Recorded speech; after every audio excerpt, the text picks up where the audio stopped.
I actually want 100 to be Namibian. But remember, let's also not forget about the fact that we have, it's a new industry to us. We should accept the fact that skills across the sector of the industry might be rare in Namibia, but however, we are in the process of training our people. Mr. Sindiba gave an example of those people who need to be trained.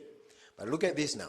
It means at some point in time, the oil companies, when they will start with the production, they will be bringing their experts.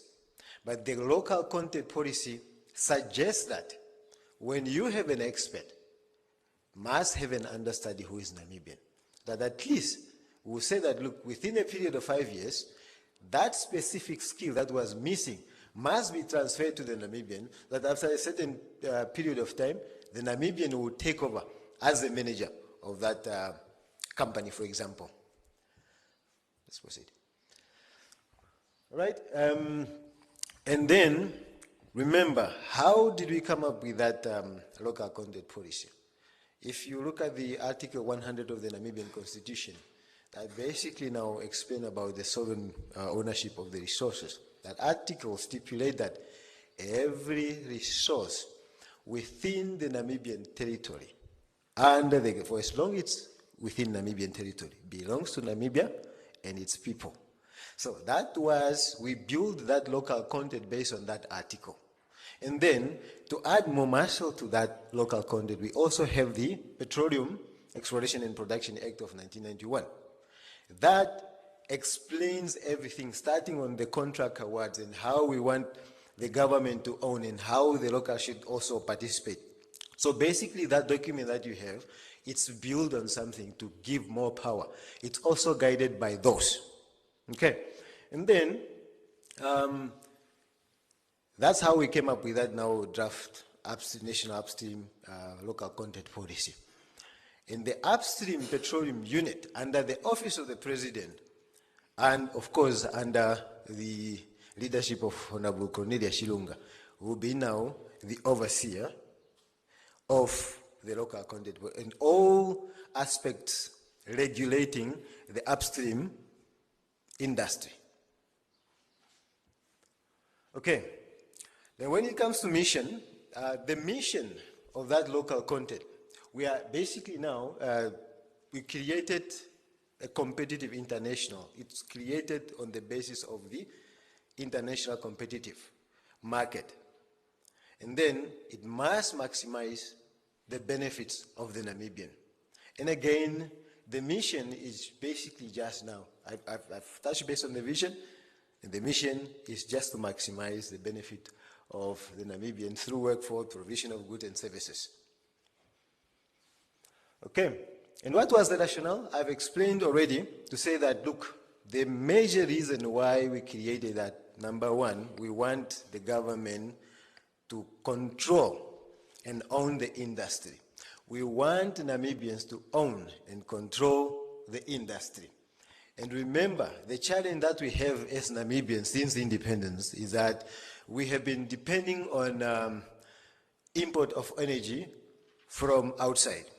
We want to cut, we want to reduce at least, not at least, in fact, to zero. You know, remember the oil discovered, because the question here will come in, that's oil. But how are we going to reduce energy dependency now? Remember, the oil discovered has associated gas. When I say associated gas, you have oil on the other side, and on the other end we have gas. Now, gas is something that can be used to produce electricity. So we need to think out of the box. And when I'm saying we need to think out of the box, Namibians, these are business opportunities.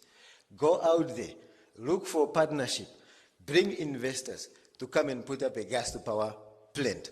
Yes, we have a discussion where there's a company called BW Kudu, of course, who is already working on that project. But remember, we are not only looking at one. You see, our business environment, or the conducive environment that the government has already provided in place, is that we allow for competition So we don't create, there's no monopoly in Namibia, so we allow for competitions. Even if there's somebody doing the certain business, let's diversify. The more we have, the better for us. Okay? And then remember, the same gas that that is discovered is the same gas that once processed can be used for the same gas that you guys are using in the cylinders, for cooking, for heating, and also the same gas that you're using for oxygen, perhaps in the hospitals. So those are just opportunities, and those are the things that the local content policy is trying to promote. And on the other hand, we're just saying that, look, we want to, yes, we are talking about oil and gas, but remember, oil and gas is non-renewable. The revenue we are generating from this resource, how about diversifying? Let's not only focus on the oil and gas itself. Now remember, we have the very rich sovereign wealth fund. The money that will be pumped in, that will be saved, and perhaps the government or the Namibians, and these are the things that we are here for. How are we going to diversify the revenue generated from the resources? Right? And then, I've spoken about the goods and services. We're saying that whatever goods that you are producing, whatever services that you think you can provide, this is the opportunity. And that document that you have in your hand, that policy, will now help you so that when you approach this investor, number one, you are protected. And it gives you a voice to say that, look, it's a Namibian resource. Of course, now I'm not saying that we should go there aggressively and say that, no, you must do business with me because it's a Namibian resource. We have to be professional. We have to be smart about our approach. And on the other hand, remember the issue of previously disadvantaged Namibians.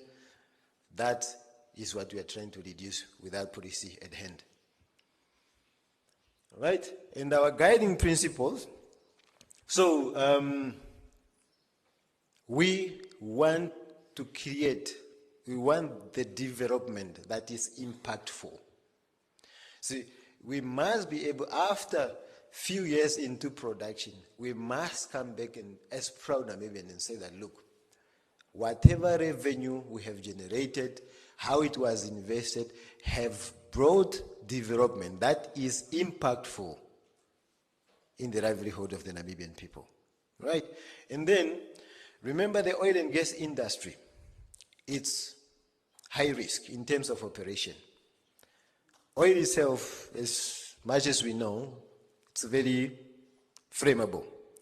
If we don't up our game in terms of safety, if we don't protect our environment, we might cause a damage that might not be irreversible. And remember our principles whenever we are operating in an environment like this. We want every member or every employee that boarded the 300 people that boarded that oil rig, that boarded that floating production facility. We want them to go back home safe. We don't want anybody to lose a finger, an arm or something. We don't want any fatalities. People must go back home. So that local content policy is also focusing on the health and safety and the environmental protection. And on the other hand, we want also, to create that platform where we have partnership between the government and the private sector. All right. So let's promote also partnership between the government and the public sector. And on the other hand, we don't want an environment where we are working behind closed door where corruption thrives. We want to be as transparent as possible, and we should be accountable to our principles. And on the other hand, we should also remember that oil and gas, it's a regulated industry. There are best practices defined in the world. That policy has been benchmarked against the best policies in the world, against the best practices in the world, and we just want to implement that policy according to those best practices. And then, I've mentioned already before, on the other hand, that to say that, look, the major focus is the creation of the job, and then we are talking about skill development and technology transfer, SME growth, economic diversification, I've explained, But on the other hand, I want us to be mindful of the challenges that we face, which are now the capacity, the skill capacity gap, major challenge. It's a new industry I've mentioned, but remember, so we must be prepared to understand, we must understand that we are challenged in terms of capacity, but however, we should train, we should be willing to go through the training so that we can close that gap. And we should also understand that, look, there is the current practice that we are also trying to close, on the other hand, that we have the habit of international companies coming, and, you know, because there is a policy now enforcing these people to say that they must work with the locals, in order to adhere, you know, they enter in partnership with you, they enter in partnership with your kids, they enter in partnership with your nieces and nephews. At the end of the day, your nephew appears, or your child or yourself appear as the owner of that company. But at the end of the day, you are just an input. You don't even own a single share. But on the paper presented, you are the 51% shareholder as a Namibian. But behind, you have a gentleman agreement. It's called fronting. Let's be patriotic. Let's be Namibian. Remember, we are protected by the Constitution. You have the policy in front of you that is also helping you to facilitate the businesses. Let's be patriotic and avoid fronting. It doesn't do us any favor. At the end of the day, we are just going to give our resources to the hands, into the hands of the foreigners. And we don't want that. That defeats the purpose of the policy. Okay, and in terms of the implementation frameworks, if you remember very well, Mr. Sindiba has spoken about when he was talking about the training in terms of who is responsible for the funding. Now, the upstream petroleum unit is now the overseer. It's now the regulator. That's the unit that is going to take care of the industry. It's the unit that is going to make sure that there's adherence to that local content policy. There is adherence to the Upstream Exploration and Production Act, or the legal aspect. It will be now the duty of the upstream. Whether now the industry is partnering with the Namibian people is the duty of the upstream petroleum unit. And then NAMCO, represented by Mr. Sindiba here. Number one, they carry the interest, as he was explaining here. Those interests are taken care of by NAMCO. If something goes wrong, we are going to blame Mr. Sindiba. Not today. We must wait at some point later when things go wrong. So NAMCO is taking care of the government. They are providing the technical skills. I'm technical as well, but of course we have the technical people also now working on the side of the regulator, and we have the technical people who are taking care of the technical aspect instead of on behalf of the government. And then PetroFund, very important. The training that we are talking about, the transfer of skills, that's the responsibility of PetroFund. Today, as we speak, there is an advert where PetroFund is calling for scholarship. I think I've seen it on several newspapers. I've seen it on social media. Please, let's advise our family members, our kids, our nieces and nephews to look at that and perhaps take advantage. The oil and gas industry is a new industry, that's true. And it's a future, especially when it comes to employment, especially when it comes to business opportunity. The oil discovered, Mr. Sindiba just showed you on the map how many companies have discovered, and we are yet to discover. This is not the end of the journey. Exploration activities is still going on. And if you remember the map which was there, the whole map is demarcated into oil blocks, which means that even your house today, it's in a certain oil and gas block. So when they come and say that, okay, I've applied for this, they do consultation with you, remember the policy, you are protected, do business. Let's start from there. Okay? So, and the operators, these are now the oil and gas companies that are operating in Namibia. So what we're going to be expecting from them is the plan, the local content. They are going to submit the local content plan to us. We are going to review it. We are going to scrutinize it. We are going to ensure that it covers or it maximizes the benefit for the Namibian. It's going to be discussed and debated between the regulator and the operator. And once that is done, then we are going to implement. And we are now going to continuously monitor their promises as they put it in that plan to see if they have met what they have promised in their plan. So in the conclusion, you see, Mr. Sindiba has also explained the different sectors now. But now remember, the oil and gas industry has three sectors. There is the upstream, which is now that specific sector which is now placed under the office of the president. There is a midstream. The upstream is when we are talking about oil exploration, looking for the oil, find it, and see now how you bring it to the surface. And the midstream is now you brought the oil to the surface. How do you now transfer that oil from where you found it to the refineries, to the storages, to the refineries? And now the downstream, after now that oil has been refined, what you are using now for fueling cars, petrol, diesel, that's now the downstream. But across the value chain, through that now, there's business opportunity, but however, let's just remember, the upstream is mainly focusing on the upstream sector.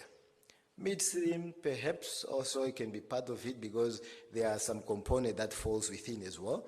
But one of the reasons why we are here today is also to share ideas with the rest of the community, how we can approach this to make it a reality. And on the other hand, we are going to review continuously that policy that you have there. It's going to be reviewed because remember, technology is changing. Regulations internationally might be changing. We need to review and ensure that whenever that changes, the policy will be updated and we will keep it up to date, hand in hand with the international best practices. And in the process, what we want to do, our goal, we want shared prosperity, reduce inequality, and sustainable development through petroleum. That marks the end of the presentation. I thank you.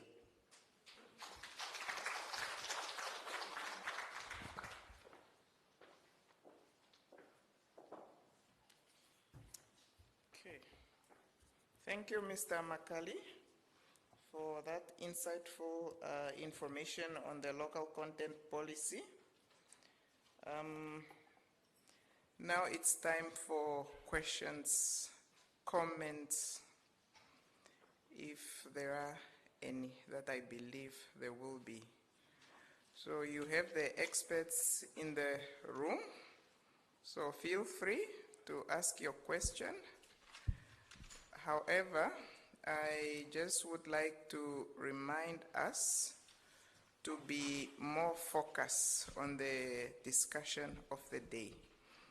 As maybe just to clarify a little bit on the petroleum industry, that there are two components. There is upstream, where Honorable Shilunga is the head. That is the upstream unit, upstream petroleum unit, and there is also downstream, which is not part of the discussion of the day. Downstream is on the retail, the service station. We are not going to talk about the downstream. It's only the upstream, the exploration, development, and production.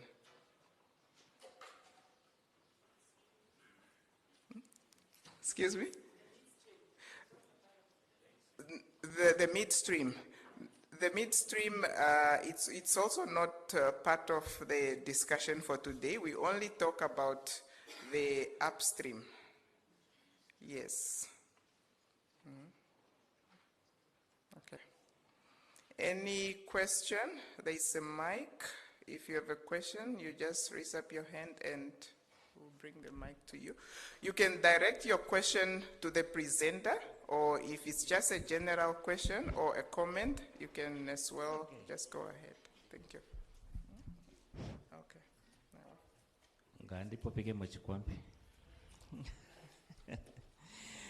Good morning, and colleagues. Thank you very much for the opportunity just to make some intervention or maybe some comments. Honorable Madam Shirunga Ome Shirunga, Tangu Nene Shwa Shwetu Pemo, and the Governor, thank you very much for your presence, and the colleagues from the Ministry and the business fraternity. My name is Ambrosius Ipinge. I'm from Kalapuse, and I'm also a chairperson of Okalongo NCCI, and I'm a businessman. Maybe just to touch based on the both presentations, we were informed which itatu popia chinachano downstream and midstream, but to me we cannot really atuvuruku itopori ni mambi. Maybe on the regulator, I just check on this document on page 41. Page 41 of the national policy, content policy. On top there, it says that to establish a local content division within the Petroleum Affairs Directorate. This policy need to be corrected. My understanding is that the regulator is now resorting under the presidency. Maybe this thing, this one need to be rectified. On top of that, and I think maybe it will also be good if the upstream and the midstream and downstream and the gas can also be combined under one roof to make things easier and faster. Downstream upstream, because my understanding is that if you're doing something upstream, then obviously you need also to empower those who are operating in the downstream and also in the midstream. If you divorce this from each other, it might also create another problem. Experience can be learned from Nigeria. Then the other thing is also the gas. I think what gas, karashira hafaithi kamena kuwaene, parmahiringana ando mo upstreamer, ya marohiri kwa shiho ho upstream unit. Policy is a bit silent about the gas monetization and development. Then I also look at the BW Kudu. You just mentioned, Mr. Pietres. BW Kudu is a developer and at the same time is also an operator. Itamurumona ne muchito prochi machine shashio competition pa ifota ningo mahol o gasa momea ta producing a sitaichi ekom tundana tango iche no power plant. Satu monopochiki.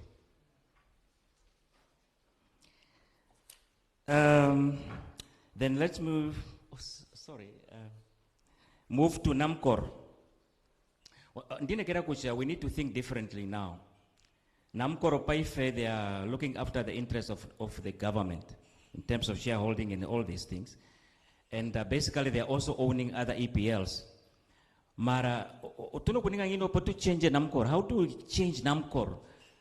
And Namcor maybe should be structured a little bit different. Like the way we have structured RCC, Road Authority, and Road Fund. For them maybe to focus on technical, the other part of Namcor, the technical part or whatever, can become, let me say, another total energy. Murashike tunukarika tuka njini maetuko total energy, tuwafaka tunuka capacity sen. Kuchana tuke chiningu unaketa tuke chiningu. Let's just develop maybe something, create another company within Namcor to focus on development so that they can also develop this field 100%. Paifota tuliri aike kuchae tupo presenta ngapinga Namcor ho hao ninga natango ipiela una kaunta takaronga uchimachi hikamen.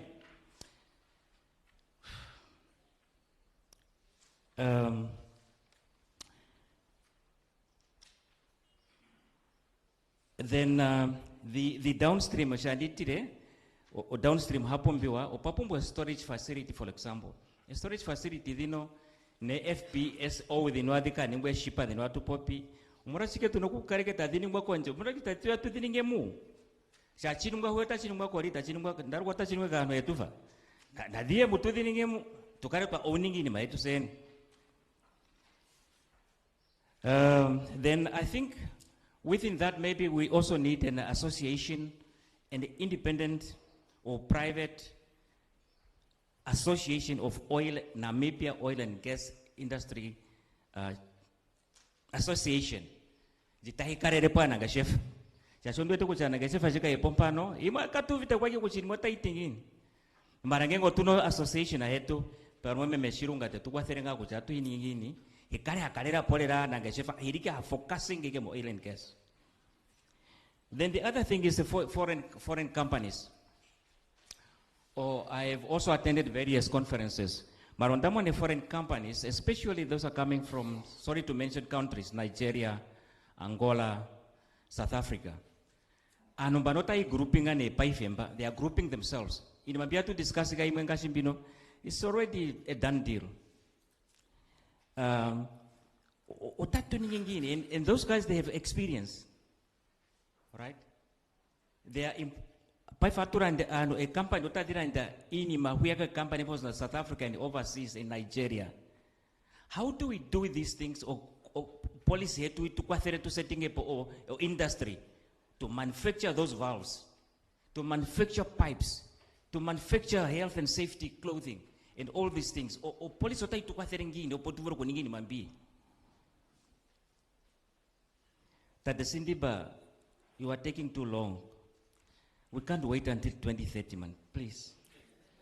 What is that? What is that the government can do to reduce the timelines? Maybe to bring it at least by 2028. The other thing is that the certifications and the standards.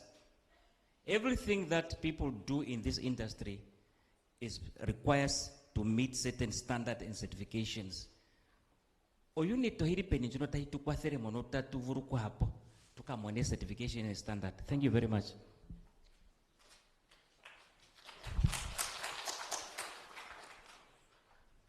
I still have more, but let me give to others.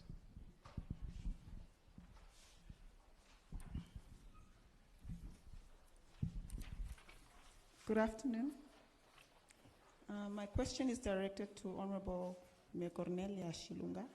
Sorry, my dear, just before you start with your question, please, when you're asking your question, it's always important to start with your name, please. Okay. And if you represent a certain institution as well. My name is Esther Manasseh. I represent Identify Energies. We are a subsea engineering and local content, local geotechnical service supplier, service provider. Okay, my question is directed to Honorable Mayor Cornelia Shilunga. It's how will the local content policy implemented be tracked and monitored in the actual contracting process across upstream and marine value chain?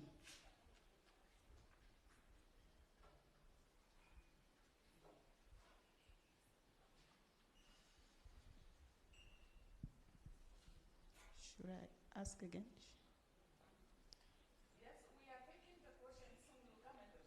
Okay. I basically have two questions. Okay. Can I continue? Okay. The second question is, what are the available channels of communication where contractors can reach out when they have identified situations that are not fair?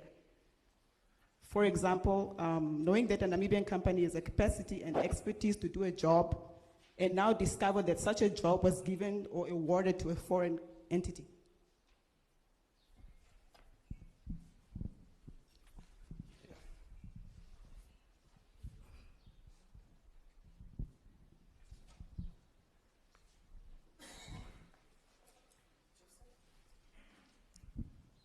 Okay, thank you very much. I think there's more questions.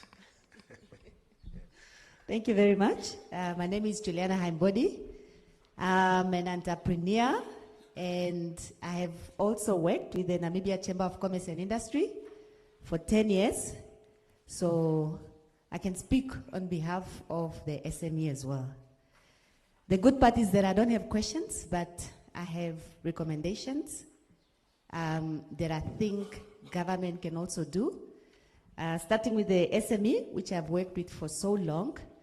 I think this platform, we are very much behind if we are only talking of the upstream, like Mr. Kalapuse have said, because most of the SMEs would actually be interested in the midstream and downstream. Because according to my understanding, the upstream is highly specialized.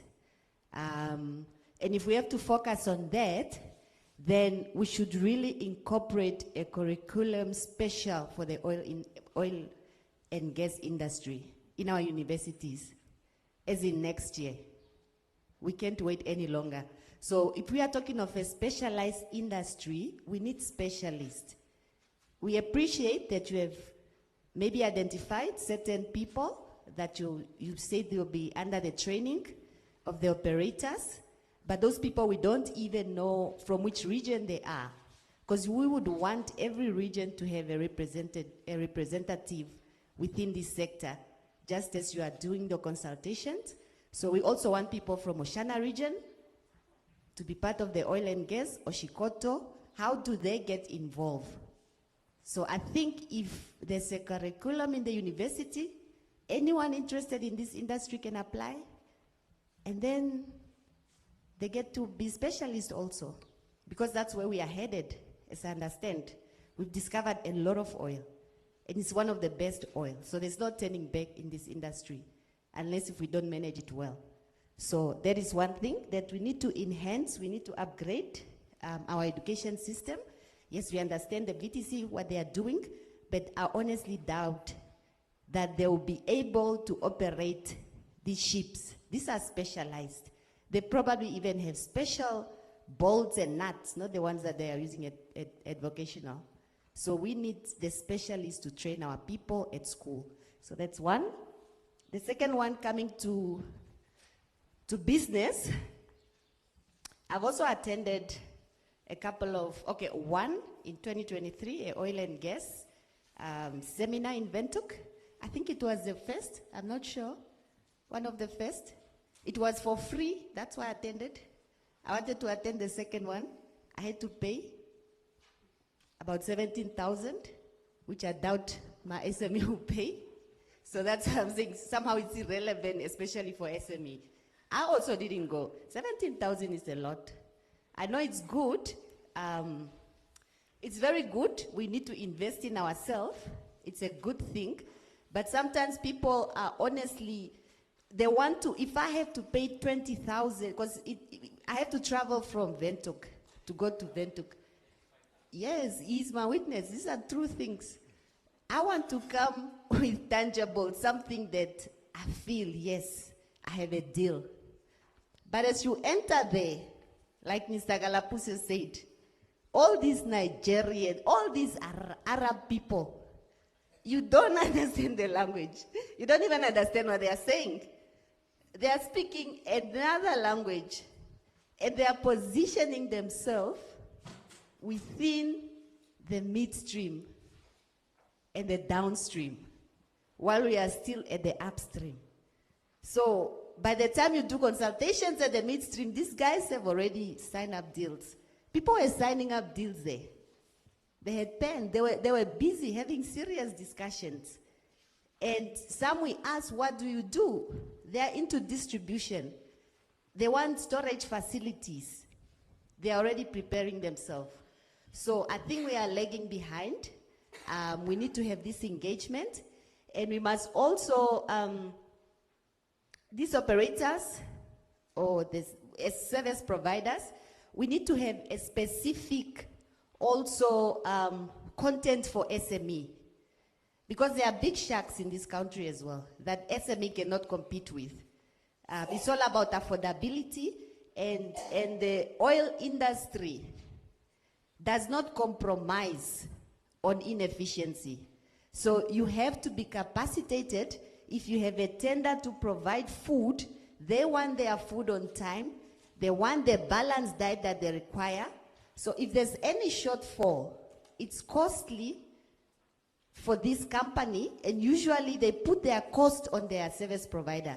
So you are going to pay for that loss.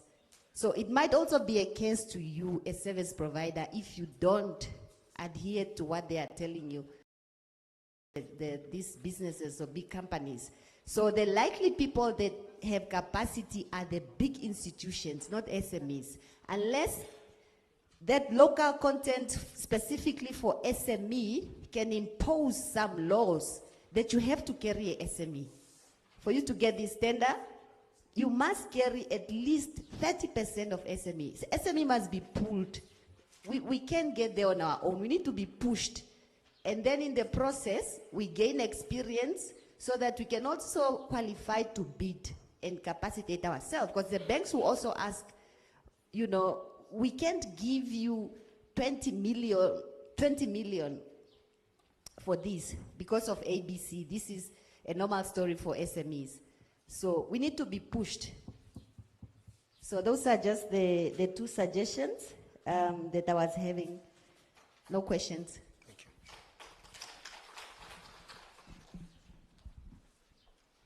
Thank you for passing it to me without the leader. I think it's nepotism because I'm sitting next to you. My name is Paulina Uwanga. I'm a retired academic, if there is such a thing, but I'm still an academic, I think. I'm very happy to be here because, for one, we are all craving to know what is going on. And today when you read the newspaper and you see a headline on oil, you won't leave it on the shelf because you want to educate yourself as much as possible. And I think being here today, really, I kind of learn a lot than just reading in a newspaper. Because most of the things that Madam Cornelia and your team have explained here are things that we are reading every day, but we don't understand it at all. You know, I'm not ashamed to say I'm an academic. I don't understand upstream. I don't understand local content. I don't understand even other things that we are talking about here, but today I'm able to talk about it with confidence, and that information will remain. Can you pass it on? Now, being an academic, I was now sitting here and say, okay, I was lucky to be here. How many people will still need this, especially our young people? And the only, I mean, the best place is where they go to school and learn. Can we, as we start, just a suggestion, also make sure, I know that all education, you know, public institutions are there and private, we already ensure that this knowledge at the early stage are integrated in our curriculums at school. So they don't just learn from it from elsewhere, they learn it as a content in school. And then they become part of their career choices as they proceed. So we make it a point that as we have reached this stage where the country has oil, our children must understand oil, oil, oil. No, not just students and children. I also felt like everybody must just understand it.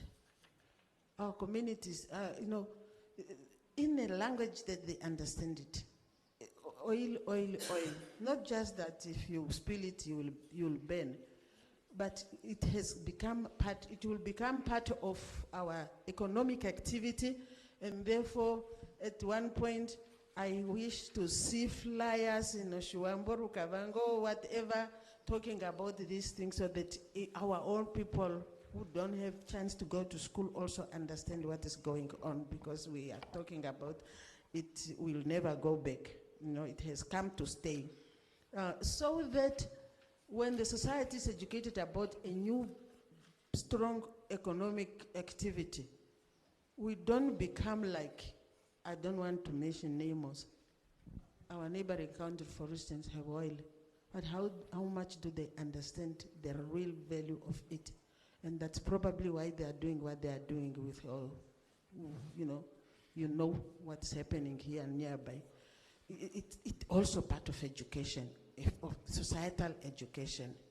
And that is why even the way they compete, it's even posing dangers and other insecure activities. But when people understand it and how it's going to be regularized, people will do it a bit orderly. I know elsewhere oil was never orderly, but I think we can do it if our society is very well educated in the language that they understand. Now, my last point, because she has talked about education, I don't want to go more into detail, is my concern, and we had sectors before, and we still have them, like Namibia is a fish producing country, but when you look at fish in a household, it is a scarce commodity. Even in Masbange, it's hard to get even in this part of the region. And even its pricing, it's not like we are producing fish. Now, maybe we are not going to be there, our generation, but those who are going to be there must really see how oil will be cost effective in a household, in a community, so that there's a difference between us and those who don't produce oil. And that is probably what everybody is thinking about when they say, when is our oil going to come? It's because we're feeling it now, and we hope our children will not feel how fuel is very, very expensive. That's one concern. Then another concern is I'm warning us, and I don't know, everybody maybe is already thinking about it, learning from this fishing sector, which is an elite sector. How will we really make sure that those who benefit are not a small group of people whom we are going to call elites because of oil? Then the oil will produce the cliques and the wabenzis and the whoever, like in other societies, because they were close to information, they were very well connected, they speak good politics, and therefore others will still be onlookers. We need to keep thinking about how our policies will guard against some of these things so that we don't talk about inequality in the petroleum industry. Those were my few concerns, and I really, really appreciate that the information is coming closer to the people. Right. Thank you so much. I think if we can just pause for now and perhaps attempt to answer to those questions. No, you can hold the mic. It's okay. Then we can continue starting from our respected guest here. I want to start with Tate Ambrosius Ipinge. Tate Ambrosius Ipinge, most of your comments were contribution, and I think there's no need to answer on that. Maybe perhaps just to say that we appreciate the comments, and not only that the Ambrosius, everyone who gave a comment, and not a question, we appreciate that and we took note of that. And let me just mention that this is why we are here for your contribution. Because remember, the policy was drafted by a group of specialists, of course without local participation or input, benchmarked against the best practices. And we brought it to the regions so that we can basically now, in case, so we brought it so that this is basically what we are looking for. But however, there is something that is worth commenting on from Tate Ambrosius.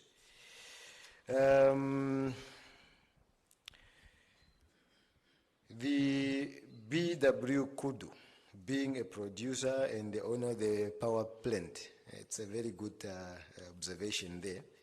And perhaps I will just put it there to say that, look, BW Kudu has been out there looking for investors, looking for partnership. Yes, they share they are the operator of the production license.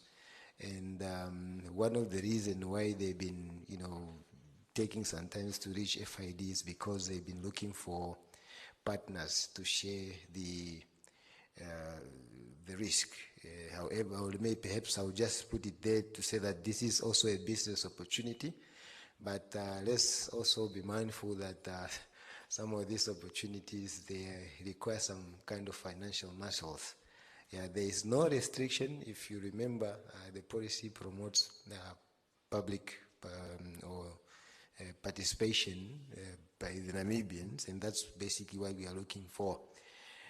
Perhaps the reason why we haven't received, or BW Kudu hasn't received any proposal from a Namibian partner is because of the finances involved. But that is a business opportunity that is open. But remember also, we also want power. If BW says that we have the muscle, financial muscle to do the production and also to put up a power plant, we'll probably be leaning in that direction to say that we should perhaps work with them. And the issue on NAMCO, that one I'll leave it to Mr. Sindiba. The Association for Business, I think Honorable Cornelia Shirunga will come and make a comment on this one. Because it's, I think she will articulate it better than myself.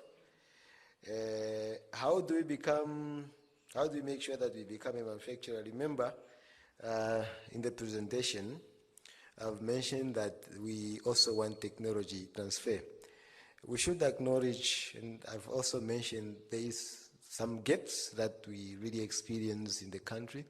Now remember, for example, today as we speak, there are service providers, the likes of Harry Buttons, who basically have their supply base and small manufacturing plants in Warfish Bay as we speak.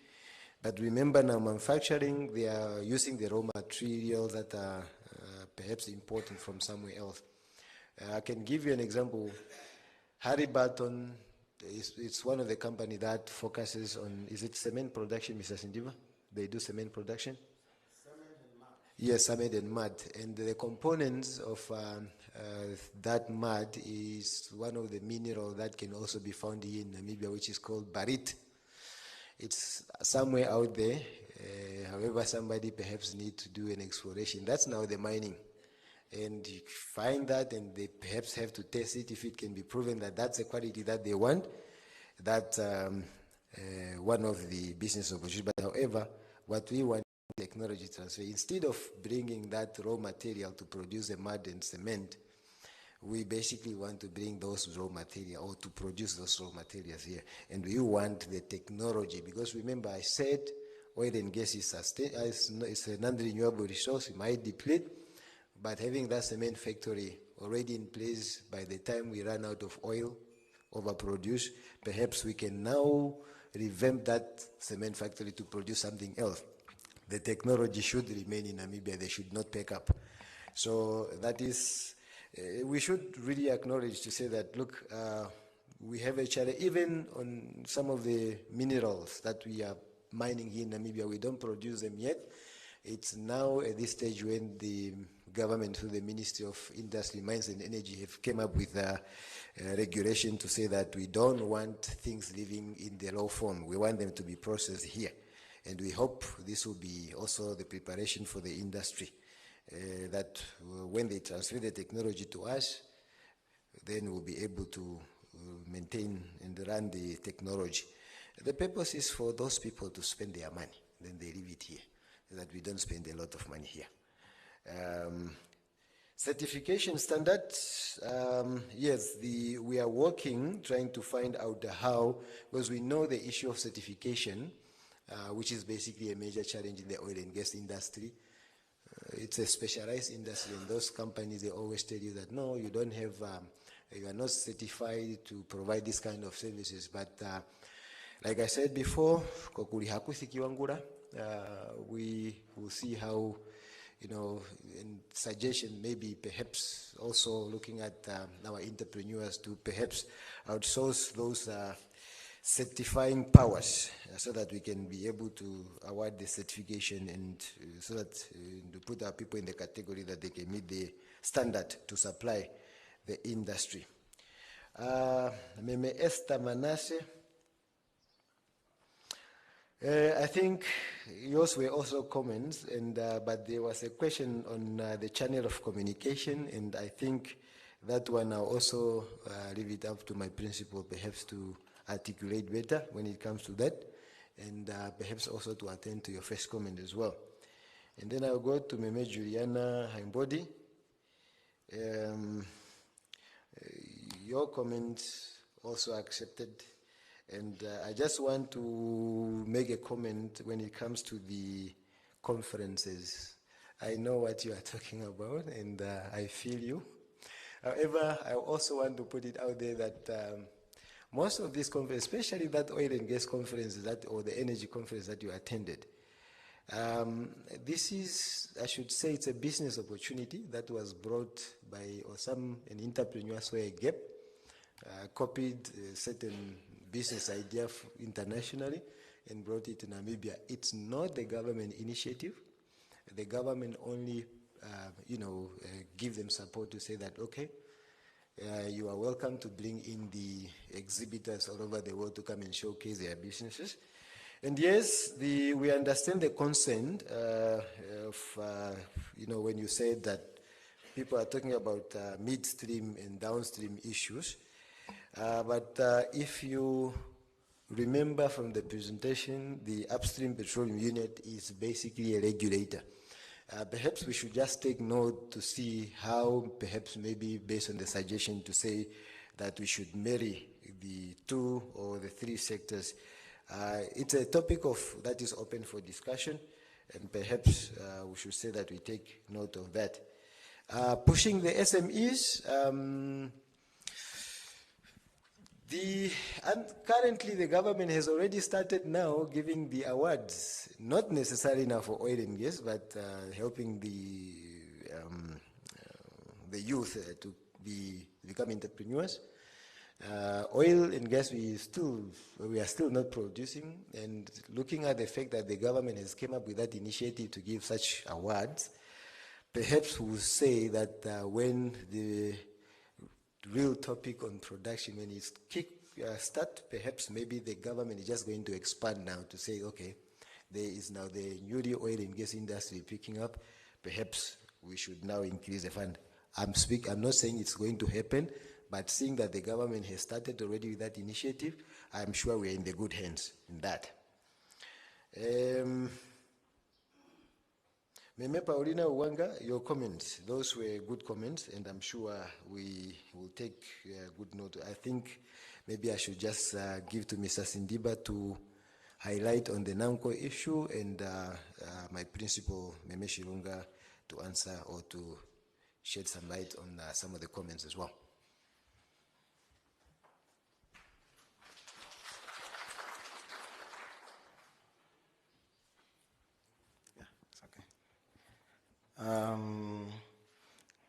So I'll just pick up on some gaps.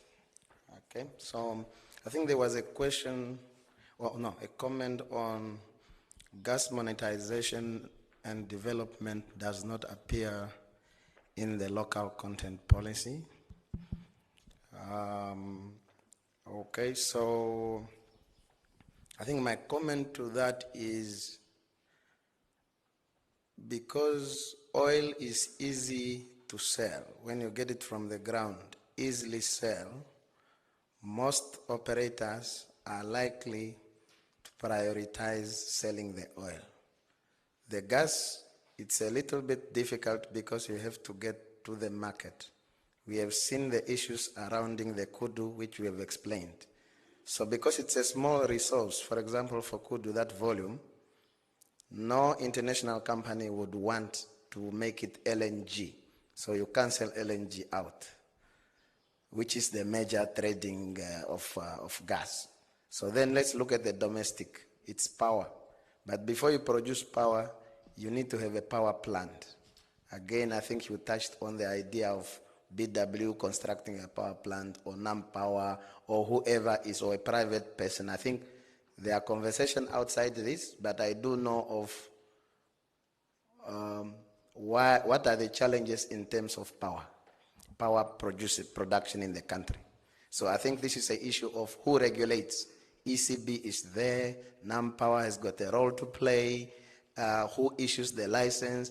I think once this is sorted out by the Ministry of Mines and Energy, because it's an energy issue, then you can produce the gas. In the absence of a power plant, it is what we call stranded resources. It's going to remain there in the ground there forever. However, let's not despair. So internally in NAMCO, as advisors to government, we have commissioned a study on the use of gas.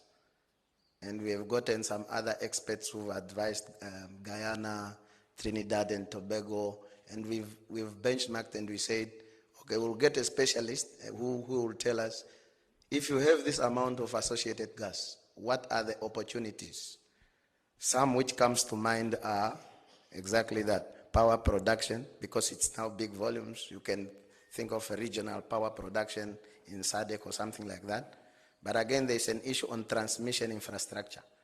That one needs to be sorted out, because even if we produce 400 megawatt now, the facilities cannot handle it to transmit it outside Namibia to the local company. So transmission is an issue which needs to be fixed. And I'm glad all of those things, they reside under Mines and Energy. So they will be in a better position to have these discussions exactly on power.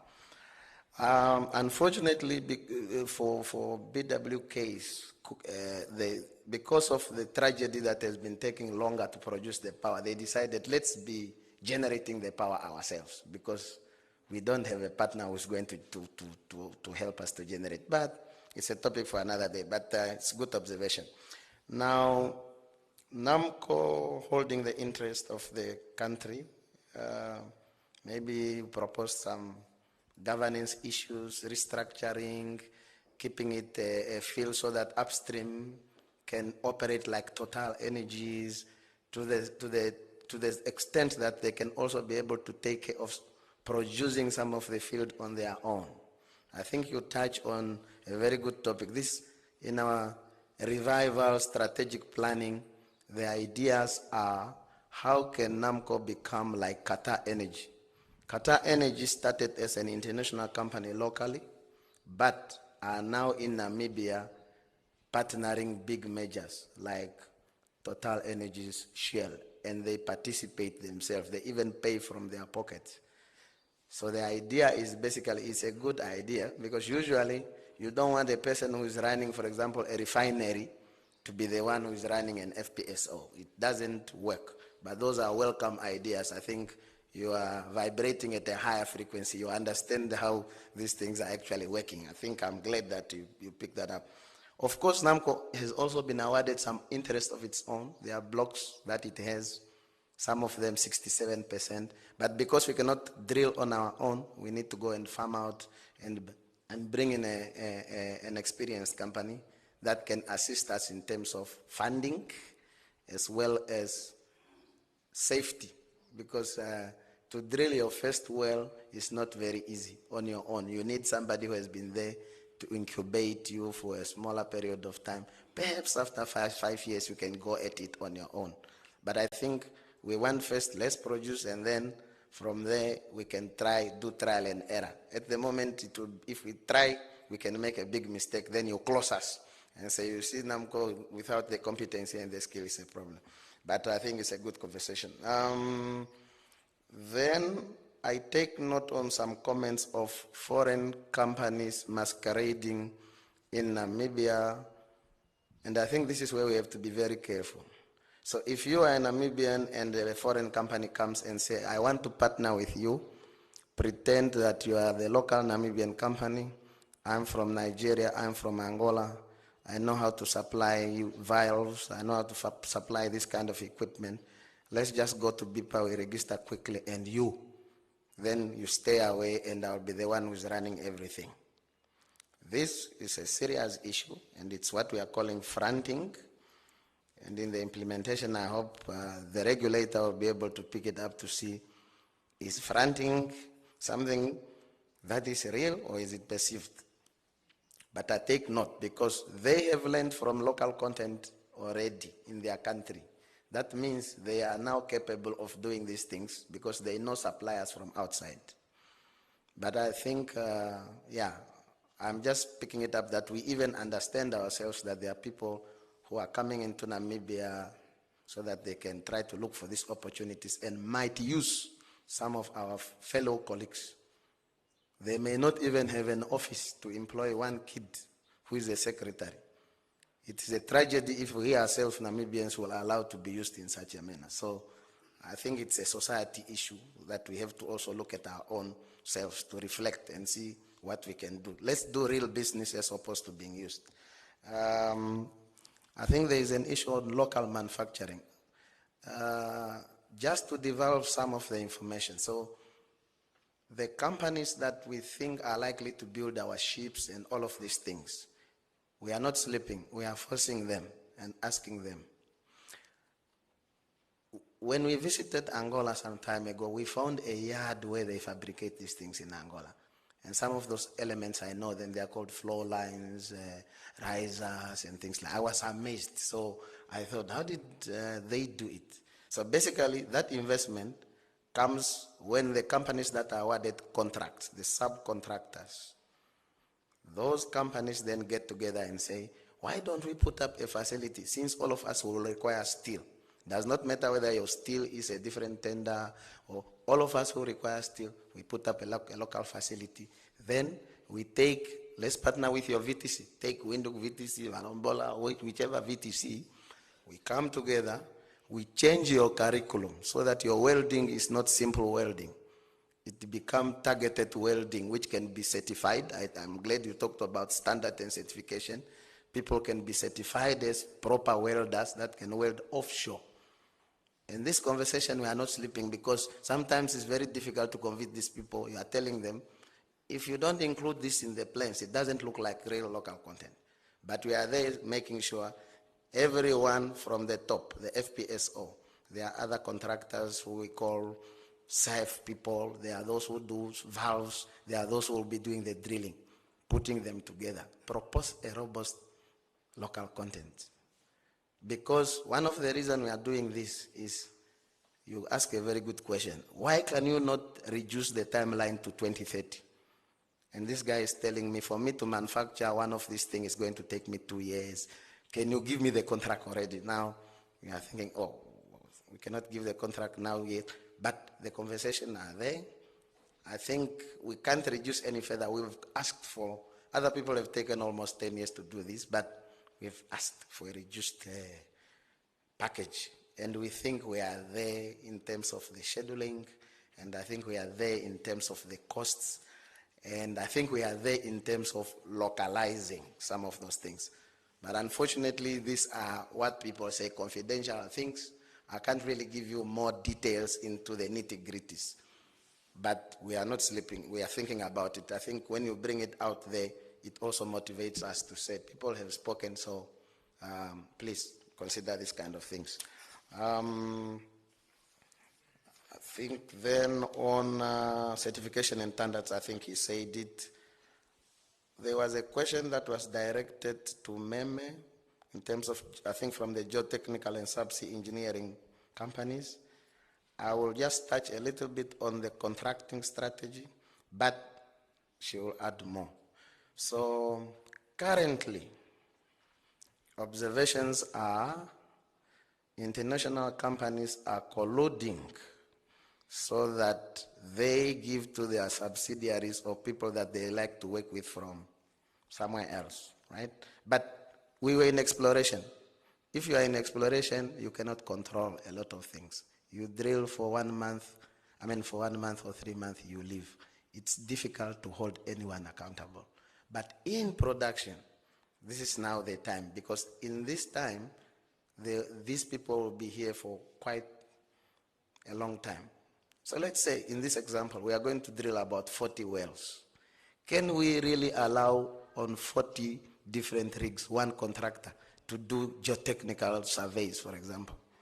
No, we cannot do that. I think we should share the resource. So one of those strategies will then be, there is no way you will keep getting the same tender for 40 wells. Even if you are one driller, how are you going to have to be drilling and only getting supplies from one person for all the 40 wells? These things, of course, for one well, we can allow you because you already come with your rig. You say, you are delaying my time. You play with us a little bit, and then we give in. But it is one. But where we are seeing that the scope is increasing, I don't think such things will be allowed, and they will be there to monitor. But on the contracting strategy for us, what happens is, as NAMCO on the license, they will come to us and say, we have selected who. Do you agree? Can you add some local names, or can you not add some local names? And this is where we will say, oh, but why are you giving to the same person that already got? But this is from a JV perspective, because NAMCO is a participator. But it doesn't stop us from talking to the ministry, our parent, and say, can you assist the local entrepreneurs that need to also be assisted? And then I think SME growth. I'm glad that you say you need growth in SME, because some of the examples we have seen in other countries are, some goods are reserved exclusively for local people. Now, it doesn't mean that maybe they are excellent in their standard or something like that. They need to start somewhere, and they need to be incubated. So the best way is get someone who is already doing this work, let them partner with some of your shortlisted people, and then they learn, upgrade their standard together, so that on the next job, they do it independently. So there could be exclusive services that are supposed to be supplied only by the Namibian suppliers. Where that is not available is when they can say, oh, we'll have to go outside the country. And maybe one more last one is on the curriculum, so that you can tailor make it, because these are specialized studies. I've seen on the degree level, NAST, UNAM, IOM have been floating some of the courses in upstream, like logistics, like petroleum engineering, and the specialist people that are going to get these tenders for maybe fabricating a yard, they are willing to send their specialists to teach in these universities to make sure that the content is aligned to the industry. This could be part of their local content, to say, I am willing to share my skill through your university with my softwares, to donate to them so that they can be able to learn this. It can be one of the ways in which the curriculum, I think, can be made better. But on the training, I think we should stress that there is a body called Petrofund. Perhaps the visibility is not maybe well, and also in terms of who they have awarded in the past, perhaps the visibility is not there. But they do advertise. I see that they advertise when they look for people that can work on the rig. And I'm proud to announce of 2 people that I know of that did not know any rigging activity. They were taken outside the country by Petrofund. In Malaysia, they studied there. And when they came back, they didn't get a job. But they are working at NAMCO. They used to work at NAMCO as plant operators in downstream. And I was told, why are you not taking these kids from downstream to upstream? You are the field development manager. So I said, okay, let me get one person who's going to drill, and I'll put those 2 people on the rig so that they can go and drill. So in my capacity as somebody in position of power, what I will do is, okay, the next person who's going to drill, this is a person, he has 0 skills, exposure practical, but he's got theoretical one. Can you take that person? And those conversations are at an advanced stage, and these kids are going to have an opportunity also in one of the upcoming rigs. And these conversations like this, exactly, they asked a question when there was a consultation. I was consulting in Walvis Bay for some other things, and they asked a question. We work for NAMCO, you work for NAMCO, but we are separated. We are downstream, you are upstream, help us. These conversations are actually what helps us to locate. But the idea is when the skill is there, we should put it under the supervision of the right people. And those people can work independently one day as drillers. And those are the people that can even start companies and incorporate others and work independently. So I think I'll leave it there. Thank you very much.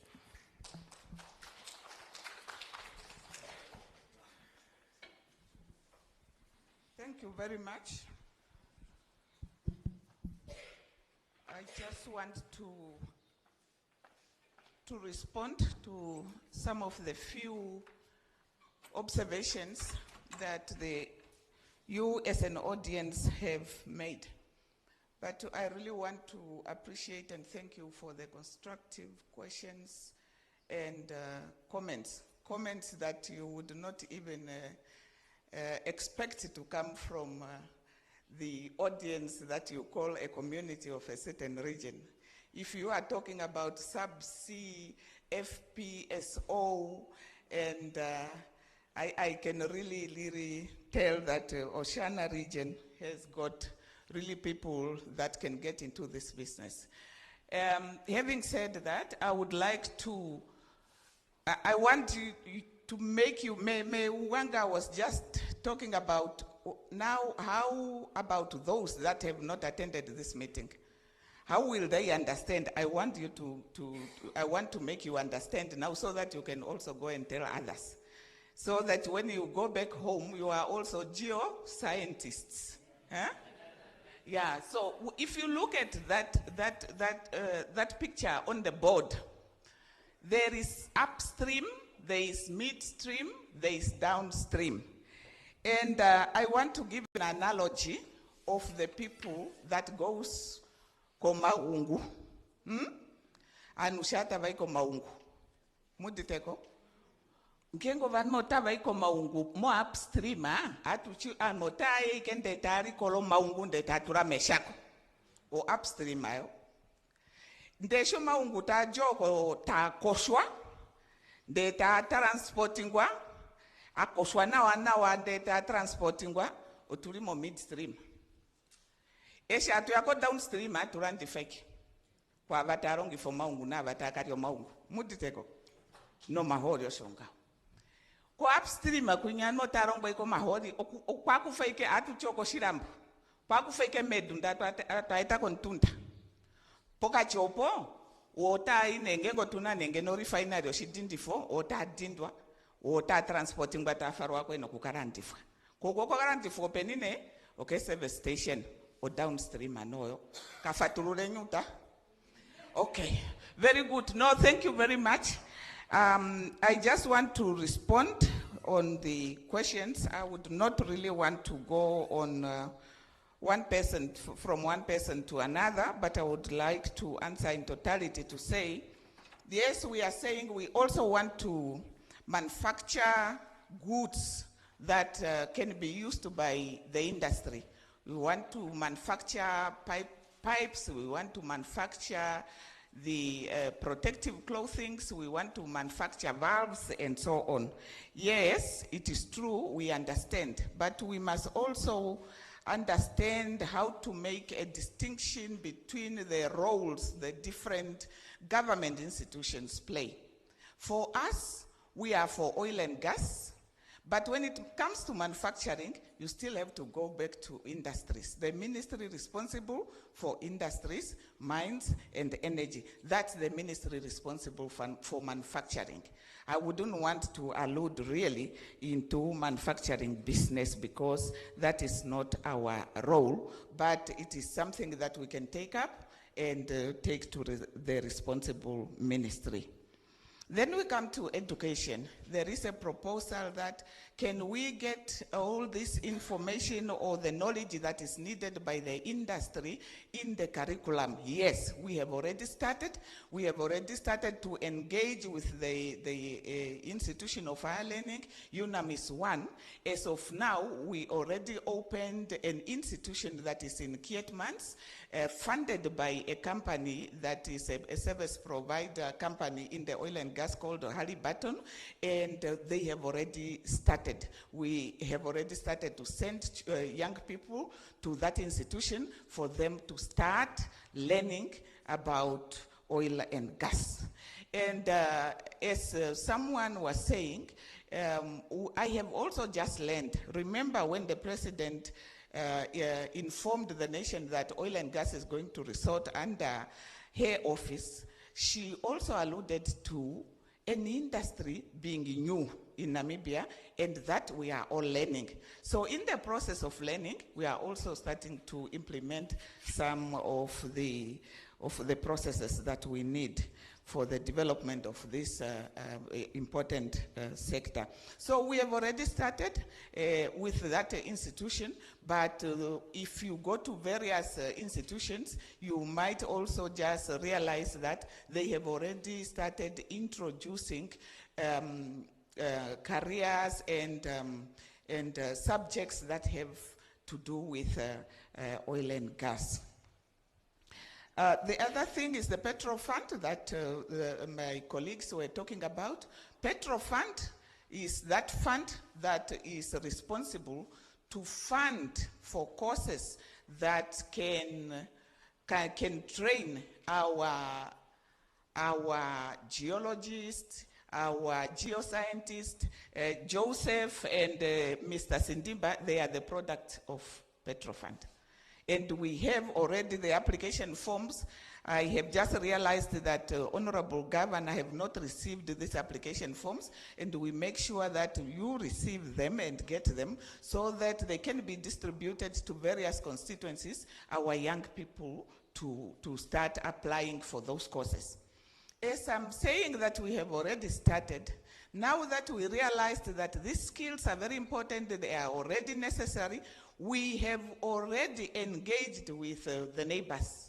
We have engaged the Angolan government. They have a petroleum institution in Angola, and we already took about 20 young people that we sent to Angola last year. They went to that petroleum institution. They are already done. They are back, and they are already employed by the oil companies. So it's really. We are already doing what we need to do before even the finalization of the local content policy. And then there was a question on the channel of communication. How do we communicate? Now that we are providing goods and services to these oil companies and we find anomalies, we find that maybe the Namibian people are not employed vis-a-vis the foreigners, or the companies that are providing services are not Namibians. Please write to us for the time being, as we are busy now putting up our structure for the unit, because this is a new unit. And the structure, we have just finalized it a little bit. It still have to go to Public Service Commission for them to approve it so that we can have it fully fledged. But now we can say you can write to us. Myself and my deputy, Mr. Carlo MacLeod, we are ready to receive those anomalies. Once you find them or you detect them, please inform us so that we can attend to those anomalies. And the conferences, it's true, they are very expensive. I agree with you, my sister. You even called me one time, you wanted to attend and you could not afford. It's true, I agree with you. But it's true also that they are not government conferences. They are conferences that are facilitated by the private companies and organizations. And therefore, we are not able really to have control over those. Except that, now that we have NCCI, we have NALOBA, we have our regions, you can also just organize yourself to say, from Oshana region, we can send somebody to represent us. You put money together, and then you can perhaps afford to send somebody. Like when you were proposing that we have a representative from one region.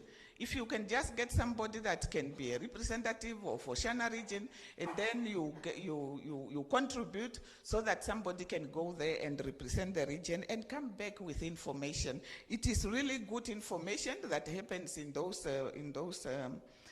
conferences. But it's also a pity that our business people, even those that can afford to get a 10,000, a 17,000, they don't come. It's just like today here. You don't see them. But when opportunities are there and they don't get them, they are the first to complain. But when they are invited to come to meetings, they don't come. And that keeps us behind.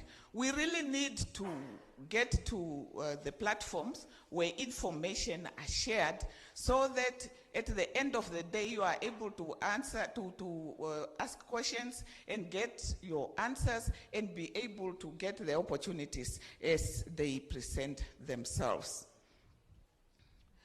Then the association, whether the business people that are doing oil and gas business can have their association. Tate Kalapuse, this one you can initiate. Can it become your baby? Yes, please. So that we have an association. Today from here, already, just start. Because an association have no owner.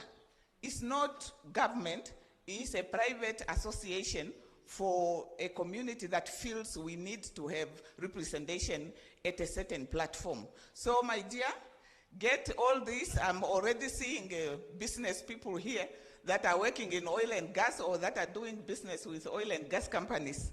Get together and form that association. We will support you. Okay. And then whether upstream and midstream, whether upstream and downstream can be put together, not necessarily, and that is why I put that picture on the board. When the president decided that upstream must come under my office, it's because she has realized that this is an industry, it's a very critical industry, it's very new to us. We have been in the distribution of oil and gas for so many years. And there, it is not as critical as the upstream. Upstream, because it's new and it's very risky, and you want to make sure that it is managed properly, that is why it should be separate. But the midstream, the downstream remains with the Ministry of Industry, Mines and Energy. Where you can apply for your license to have your service station is still with the Ministry of Mines and Energy.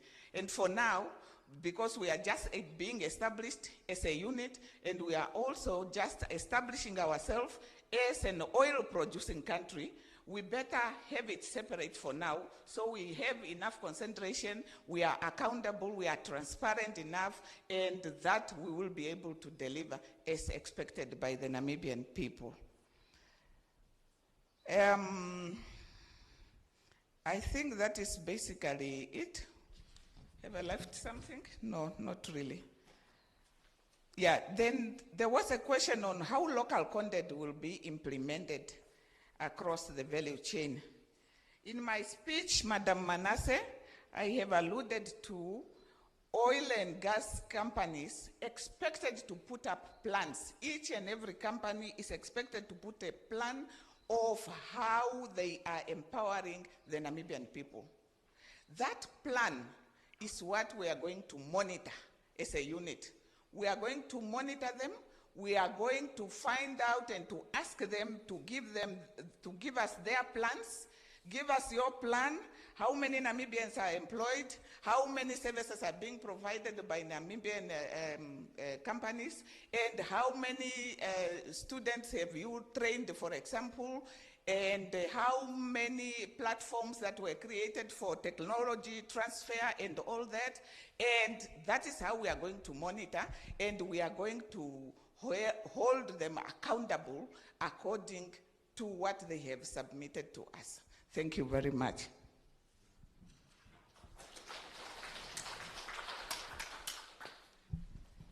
Well, thank you so much, Honorable Cornelia Shilonga. There were still questions before we went on the other session. How many more hands do we have? Comments? And I can only say 3. This might be the last rounds of questions and comments. The first, there was Tate Guru here. Okay, thank you very much. My name is Timothy Shivote. I am the regional councillor of Vodia constituency in Oshana region.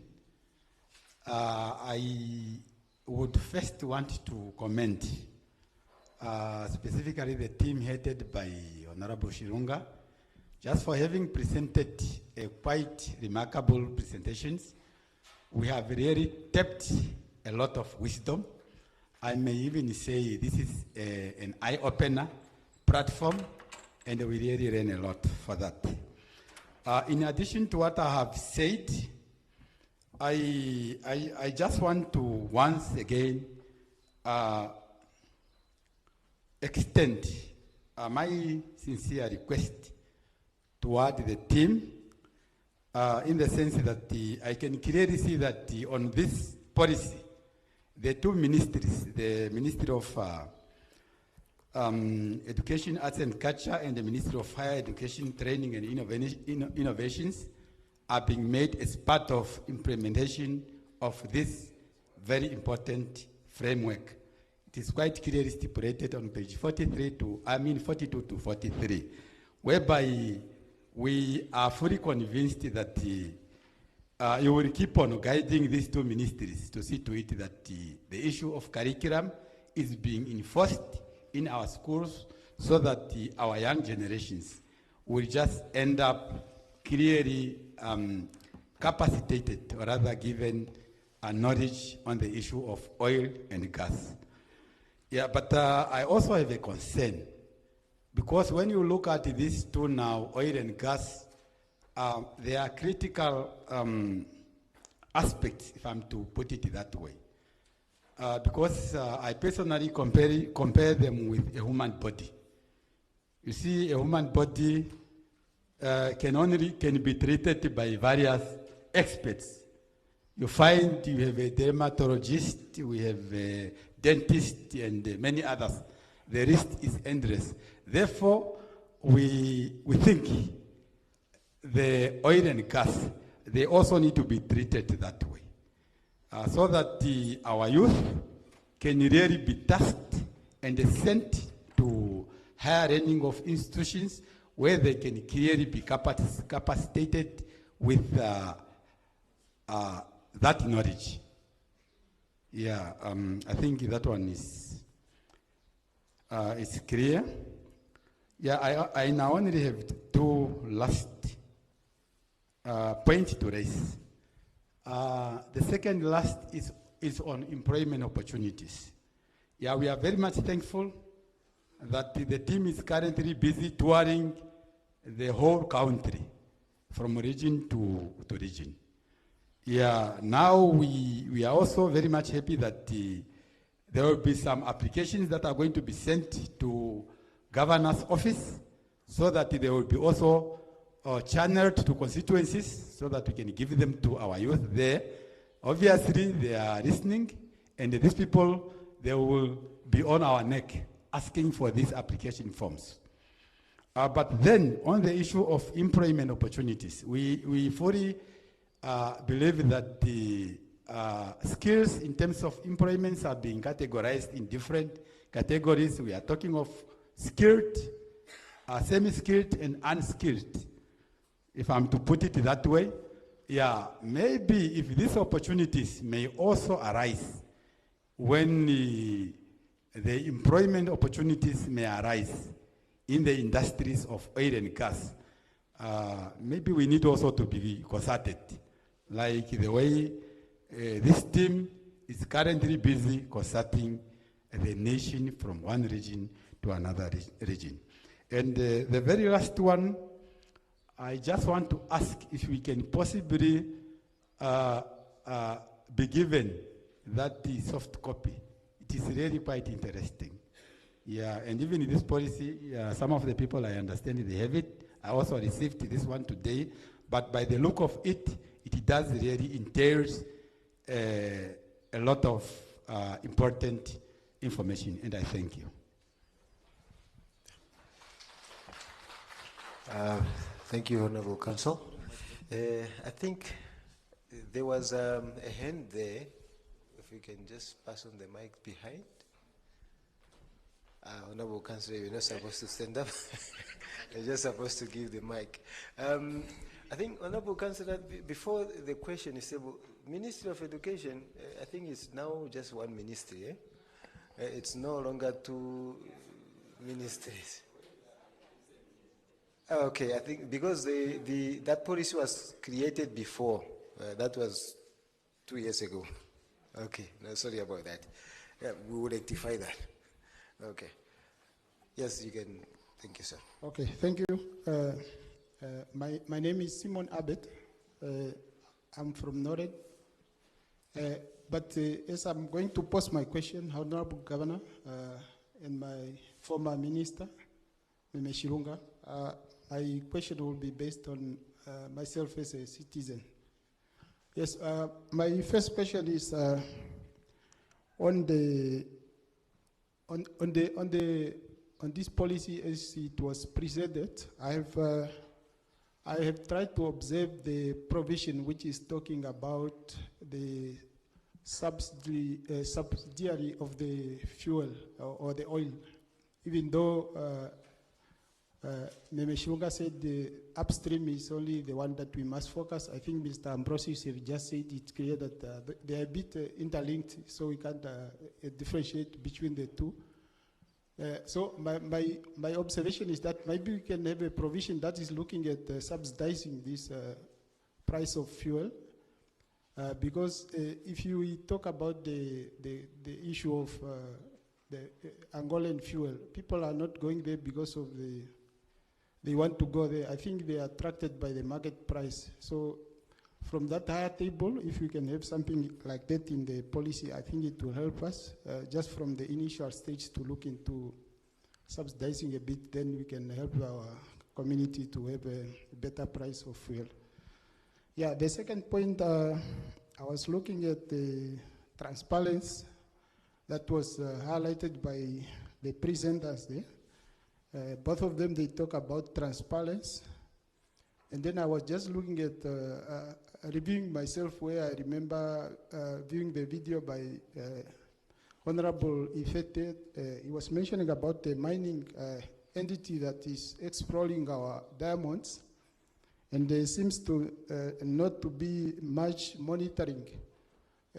I was just of the view, maybe we must consider looking at this point very much, just to make sure that we monitor whatever is to be produced, to make sure that there is no playing with the maybe financial statement and so forth, so that the government will be able to correct the required tax and in terms of the percentage that the government is going to have into this business, to make sure that there is no playing around with this. Yeah. The other point is just on the presentation also. I see here on the upstream there is offshore and onshore facilities there, but I think most of the presenters, they were focusing more on the vessels, which is an offshore asset. I don't know if you can touch a bit also on onshore facility, like we head off for Kavango, we discover some oil there, how's the progress and so forth. And the last one is on clean energy. I know the Eastern or internationalists, they are funding or they are focusing more on this clean energy. And the presenter here, we hear that you mentioned about oil is the future. I just wanted to highlight here that how is the impact of this clean energy into the oil that we are talking about here. Thank you very much.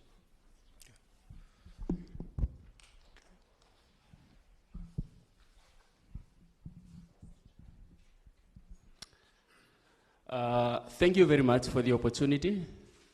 My names are Tommy Shelongo.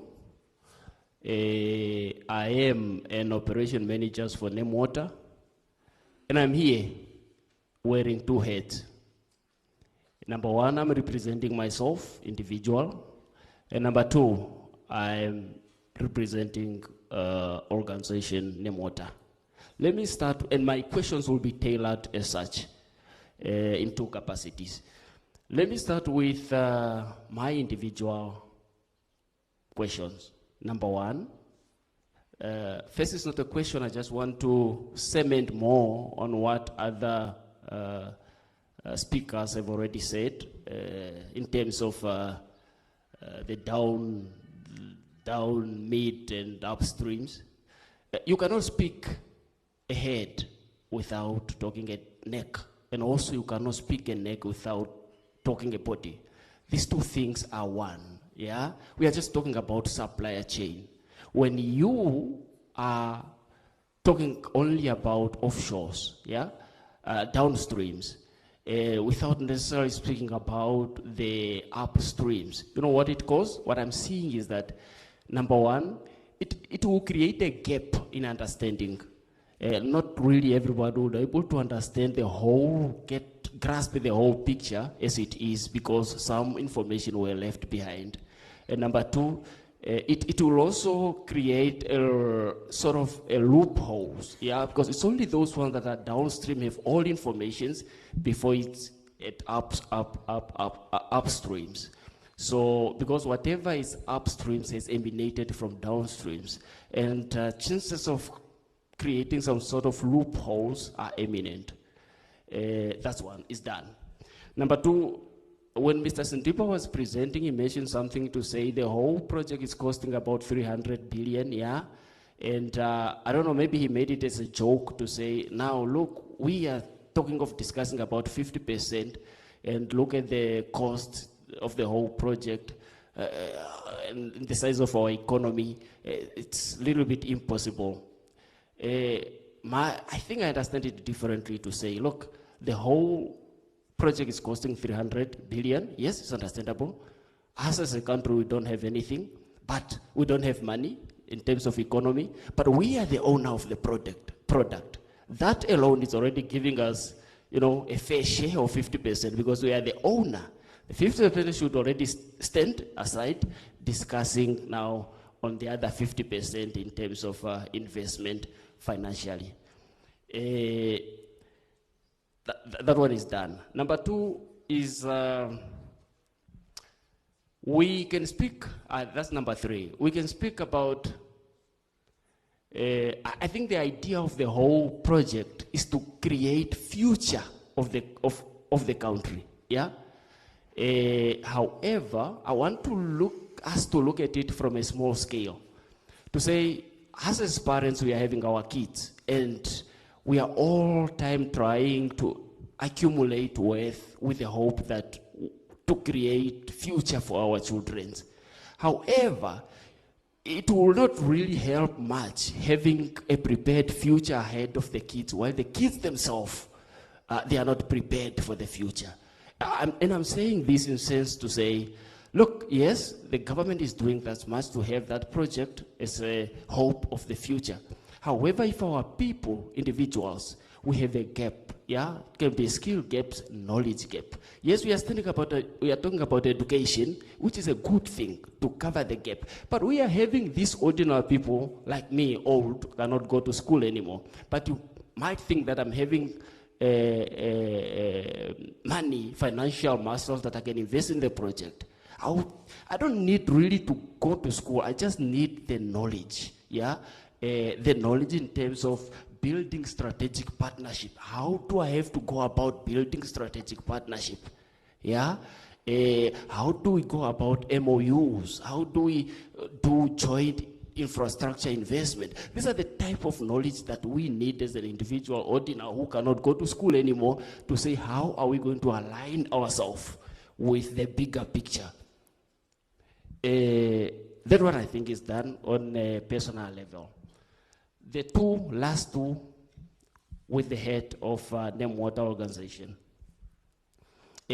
Up to now, it could be done that maybe I have not seen it, but if it's not done, if it was done, it's good. Let's leave it like that. I just want to know if there is any higher level discussions that is going on with NEMWater and the government in terms of how are we going to deal with this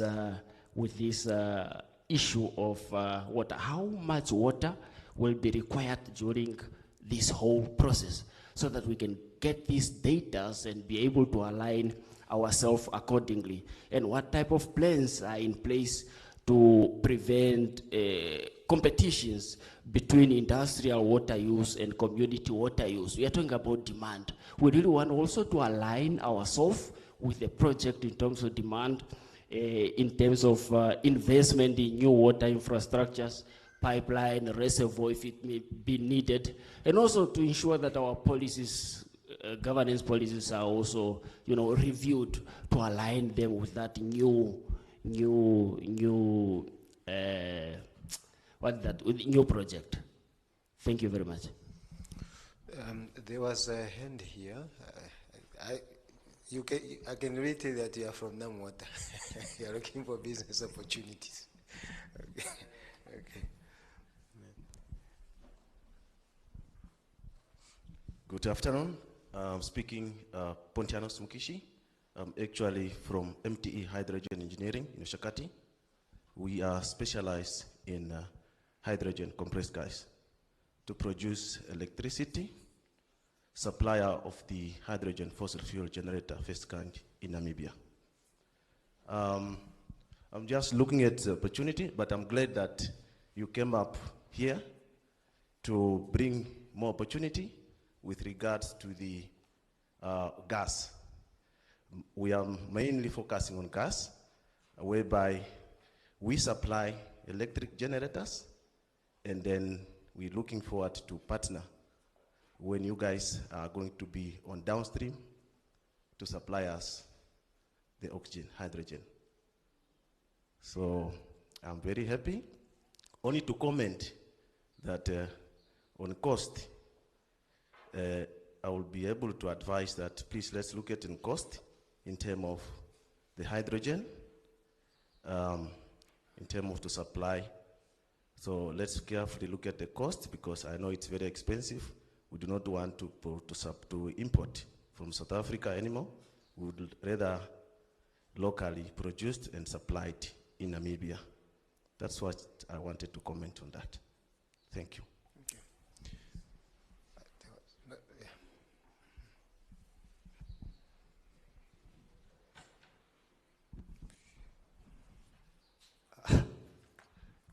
My name is Franz Impiri. Tate Impiri wali waharo kupule polo mwashwambo indike mwashwambo manguru kaiki. Ngapumbo kulipura mwashingirisa. Ondai da shonde anga huno nda shingande ndeshiresha maronde ndishotatu popiko mbinga yo downstream na nimbera hako na tatu popiko mbinga yetu yo service.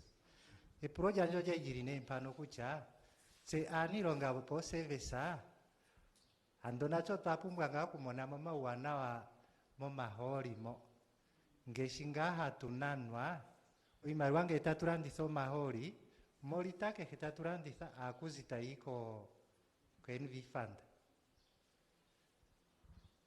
ya sene mbera onga tatukara turandisa ko community tatumuya kuranga muhe oshigwana utatu kamona uwana wa tautwadhangini nacho tapumba ngatu kwa teremo paife chekatu namona nduwana wawasha shapongere ndamono shiponga na ndondazi mpeaki na shitemonopo ya onda indisho mapuro getage hota karagi patere aho nde kuya kandu viteko wena waka tangu nene Matati tangu nene. Okay. Kunalimira Tata Brosis. There's another question there.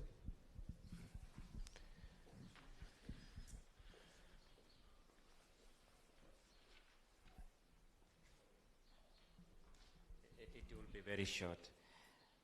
Just on the crude oil, maybe when we are at the production level or phase, do we need to make provision in the local content policy that maybe a certain percentage of the crude oil produced should be reserved for the refinery locally? Otherwise, maybe if we don't make provision, then they will export everything outside of the country. Do we need to make it that provision within the policy or not?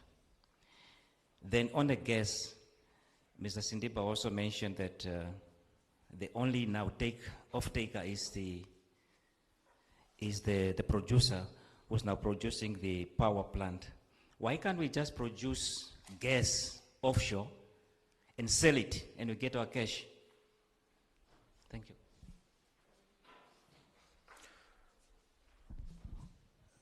Okay, I think that marks the. Is there any other person with a question or a comment? Okay. Wakati babone thimbwere muno.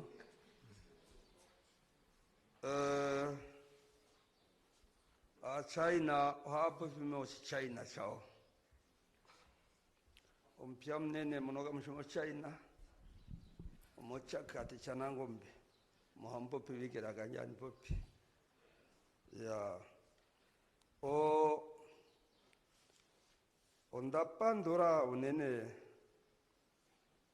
o upstream shako sa onkato ye kanto ya ganje input lao ne container lao paliko yo hasa no maholi elina tatandikiri popianale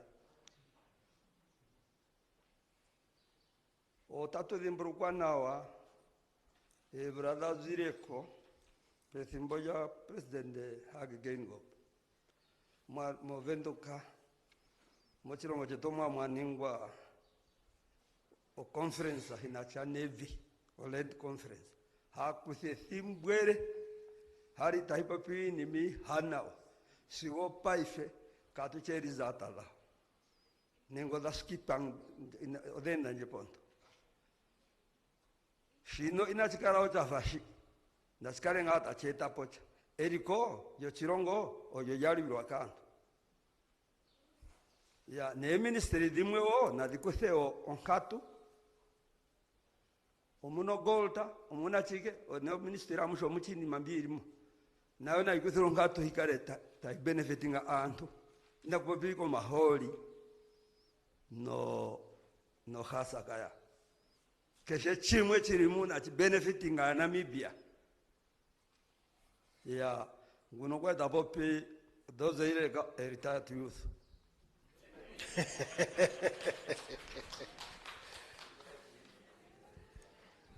Okay, I think I don't see. Maybe we should. Is there any person who want to say something also? Maybe you can take that person as well. No. I think before we give to her, please. Yeah, the lady behind there. She was the first one. Yeah, I think those will be our last two because we need to release some of our honorables to attend to other issues as well. Thank you very much. My name is Apollonia Kandala. I'm here in my personal capacity as a researcher. I just wanted to know, because you display details, emails where we can send probably our inputs on this policy. So I wanted to know if there's a deadline on the submission of the inputs to the policy. Thank you.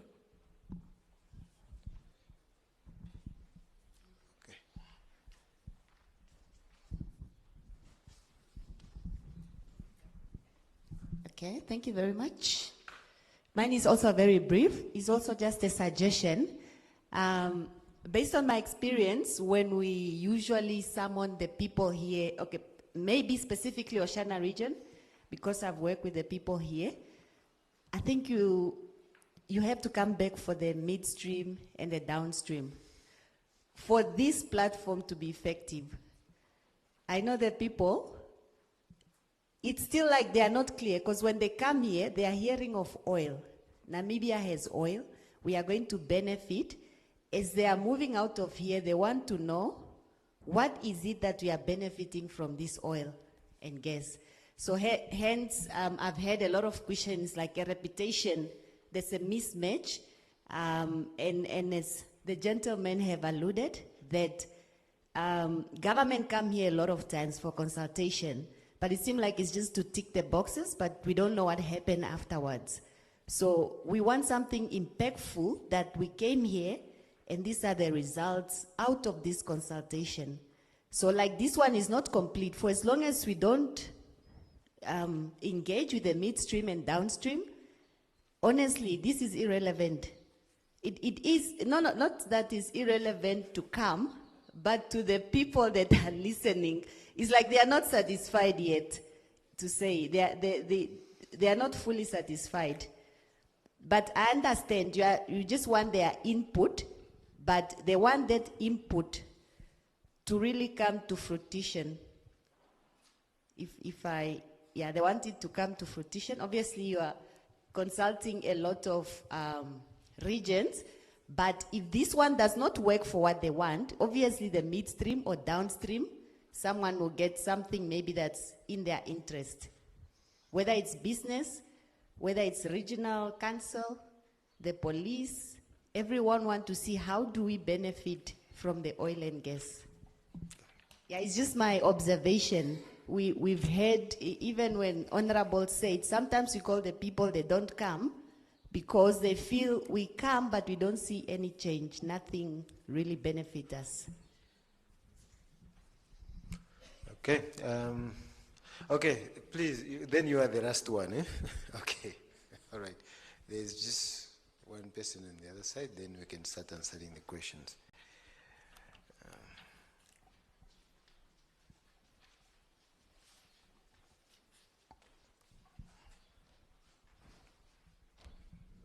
Good afternoon, everyone. I stand on the protocol observed. My name is Olale Kanajani. I'm representing myself as a citizen of Namibia, or a person of Oshana region. I have some questions I would like to ask. You keep talking about your policies have been based off countries that have implemented similar policies, or their policies have been successful. Which countries exactly have you based your policies off? And one thing I've learned in life is when you base decisions, don't just base it off success, base also off failures of other countries. What failures have you looked at, and how have you as a committee tried to circumvent and ensure that Namibia does not find itself in similar situations? That's my first question. My second question, you keep talking about how we have situations whereby we have foreigners fronting or Namibians fronting for foreigners. Yes, you've mentioned it here. People have mentioned it. What plans do you have in place to avoid this happening? Or how do you plan on, getting rid of such issues? Then the next thing, I feel when it comes to resources as Africans, the mistake we make sometimes is we are not thinking of the bigger picture. We are talking about, yes, we are producing oil and what. We are talking about the upstream. We are talking about all the money this oil can bring, and how, no, we want them to bring local expertise. People must be trained. But are we telling them that, look, we know you are going to do this, you need to, based off the policy I've read so far, it's like you are saying, yes, there is a possibility they can build the refineries, but it's not guaranteed that they must build the refineries, where I feel is a mistake on our side. You need to put a situation in place whereby at least they must build refineries, which we can produce locally, and then even if we are importing, we have our own stuff that we can say, yes, in Namibia we have this. Thank you. I think we can now start answering the question. Honorable Councillor from the Uvidia constituency. I think I just wanted to perhaps give you clarity. You mentioned about employment opportunities and consulting communities on employment opportunities. In the first comment that you made about employment opportunities, you made a comment referencing the applications form that will be given to the office of the governor to distribute to the constituency. These are not application for employment, or maybe I misunderstood. These are application for the scholarship that is going to be, that is on Petrol Fund. They have advertised right now, and they are looking for the graduates or the youth to partake or to go study, looking for a scholarship to go study on certain courses. As per the advert, those are the forms that will be submitted to the office of the governor for distribution. Consulting the communities, I think it's a comment, or it's we should perhaps understand, we should consider consulting when there are employment opportunities. I think that point is taken. And there was Mr. Simon from NORAD made 4 comments. 2, I want to attempt to answer those. The subsidy on fuel. Currently there is already a subsidy. I think I should just explain to say that there's a fund through the Namibian Energy Fund that is basically now perhaps subsidize the fuel, the price of fuel.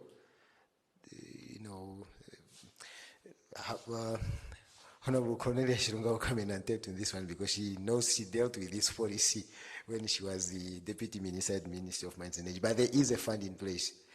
Yeah. Then we are talking about clean energy versus fossil fuel. Remember, let's just focus on the Namibian case, for example. There is green hydrogen, there is oil and gas now that we are talking about. Remember, we have adopted the energy mix that the two industries can basically coexist. And also, in terms of the future when it comes to clean energy, yes, it is a topic of discussion considering the global warming, pollution, of course, but technology has evolved to such an extent that we can basically produce hydrocarbons with minimum or with zero carbon emission. So that's how the future looks like in terms of production of fossil fuel. So the production is basically going to be clean. It's evolving, but the topic of discussion today worldwide is the technology improvement to reduce the carbon emission.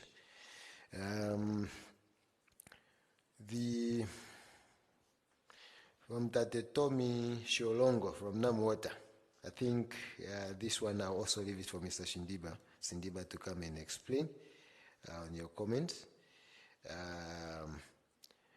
Hydrogen and engineering, interested in the gas. There is a gas master plan that has been out there. Perhaps we should be on the lookout for that and see how we can meet your area of interest now, how they can supply.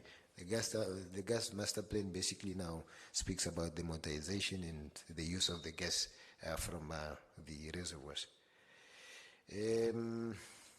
Tatekuru wapuro kombinga uwana okuzama maholi service workers mbaha mulongo pe services inandi purongika inandiri uvangane nawa marondo vitenga kuti otopuranga kuti angika atamuka mono mawana gafa peni ononkaro genitamuka mono mawana nimbata mulongo pe service okuzane mu maholi ngano inagadhindwa shapo nandichikuthe kwike onga ewedheropo uchimatu nawo kushitara ngeka taito shitara nawo ya nekolix adange ditatira ndulako pamwe tatika kanjangane ya mukuru nenga honabu meme Cornelia Shilunga mbiringa meme inmotion duki thanga kungwe that Ambrosius Ipinge, should we make a provision within the policy if we should reserve a certain portion of crude oil to be refined here? What I should explain regarding the refinery.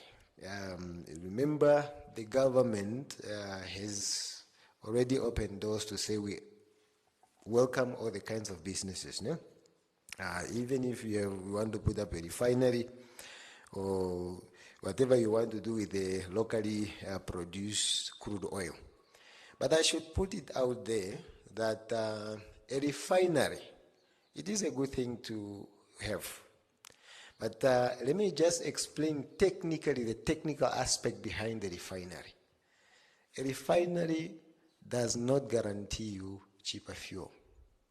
Because remember, yes, it only guarantees you the resource beneficiation in terms of employment. But now remember, I want to give you real examples. Now, first, before I give you the example, let me pinpoint on the refineries now. A refinery is a capital-intensive investment. And now remember, you as a business or entrepreneur coming to put up a refinery, remember, it's not Total, it's not Gulf who is putting up a refinery. It's an independent part. Or they can choose if they want, but remember now, suppose you come as an independent business to put up a refinery. You put up your investment, then you have to negotiate with Total, the producer of the fuel, because you are going to buy the crude oil from them. Now, the price of the crude oil you're going to buy from Total, and the price, the capital that you have put up for investment, to recover that cost, how much are you going to sell the fuel? And also you must consider the market. Are you going to put up a refinery to cater for the Namibian market?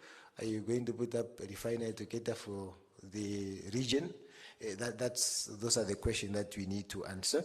But however, we are not we will be happy. There are other means. Look at countries like Angola, for example, and this also ties in with the question that was asked, that there are some countries, of course, where the price, like we spoke, price of fuel in Angola being cheaper. Remember, Angola has been in the market for decades now as a producer. And up to date, Angola doesn't have a refinery that refine the product to supply the whole Angola. They only have a small refinery that supplies 30% of Rwanda. 30% of Rwanda, not the whole of Angola. Now, however, the price of fuel in Angola is cheap because as a producer, they signed what we call the swap agreements. Swap agreements means that, look, I don't have the capacity to refine, but I have the product. I'll give you more crude. Remember now, swap agreements. I'll give you more crude, and you give me my portion that I want for my people at a discounted price. So they are not, fuel on its own for the Angolan government is not cheaper, because remember, they are buying with their crude, swapping, and then they are given a discounted price for them to subsidize it for their people. Now, there was also a question to say that, okay, why are we not just buying the fuel from Angola where it's near and it's cheaper? Remember, like I said, the fuel in Angola is only cheaper for its people because it's their resource. And it's only cheaper because it's discounted by the government. It's subsidized. The government is basically paying more crude in order to get the cheaper fuel, refined product for their own people. That's the reason why. So there are other ways you can basically benefit from your resources in a cheaper way without necessarily putting up a refinery. But remember, it is an opportunity that is open for local entrepreneurs. And those are the things that we are advocating for. And also we are advocating for resource beneficiation. Tate from the retired youth. Tangu nene epulolio ewana wakati wethe epulolio ewana wa resources na di benefiting nga Namibia eshe oshonga shiriyo njothi epangero oshonga shimatu ipakidira me andipo pingane from different institutions dialogue shashi ministry ikwamine wanga ni ipakidira ni kwamina ni mbeno atupo different types yone natango ngero tashiyangane kwa maholi officer ya president wa Shirongo ano through the upstream petroleum unit ongane ipekide no shimashino maholi poga benefiting oshiwana shisha. The deadline for submission of input, we were given really a tight schedule, and the call is for this for the policy to be submitted by the end of this month. So the emails that were there, they are not enough, but however, those are some of the emails that you can submit. Help us to get this input as fast as possible before the submission of the policy, because remember now, from the respective regions, we are going to sit and compile all the input, your input that you have submitted to us, whether through this kind of engagement or those who have sent us email. We have already received some input from people from the region that we have visited so far. So as soon as possible, please. So the deadline, it's not really, the end of the month is the deadline for us. So your input must at least come before the end of the month. Coming back for the midstream and downstream, I can really tell that, look, I think there is really a need for people to be educated and understand the difference between the sectors. But the most important thing that you need to understand is that, yes, they are interlinked, because fuel, the crude oil, transported through now the midstream to the refineries, refined products sold at the retail service, that's now the downstream. Perhaps we should really come and explain when that will happen. I think it's a topic for consideration, but just remember, they are all regulated through the respective institution. The upstream petroleum unit only regulates the upstream part of the business, and then other sectors of the industry are also regulated. The downstream is regulated by the Ministry of Industry, Mines and Energy. The midstream really also speaks to the upstream, because we are talking about the crude oil, and now that value chain, that small value chain before we reach the downstream there. Did you say Mr. Kabajani? Ajani. Okay, sorry, sir, Mr. Ajani. We spoke of the countries that we benchmarked.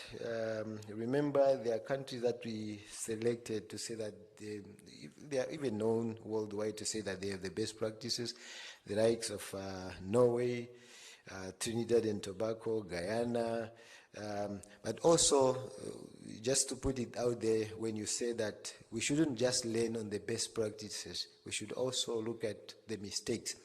We have our good neighbor Angola, who has been working with us through the entire journey. They really, even up to now, we are still in engagement with them, where they are cautioning us on the things to avoid because they have been there. They are talking about the mistake that they have done. And on the other side, we have countries like Nigeria and Ghana who are also trying to help us in this journey. So it's not only benchmark against the best practices, we also looked at those who made mistakes in the past, and on that basis we formulated ours. It's not a copy and paste. You cannot copy and paste. You have to make it local. We Namibianize it so that it will speak to our needs. So I think I've answered there. What is directed to Mr. Sindiba, he can go ahead and answer, and then Honorable Cornelia Shilunga will now conclude with the final remarks.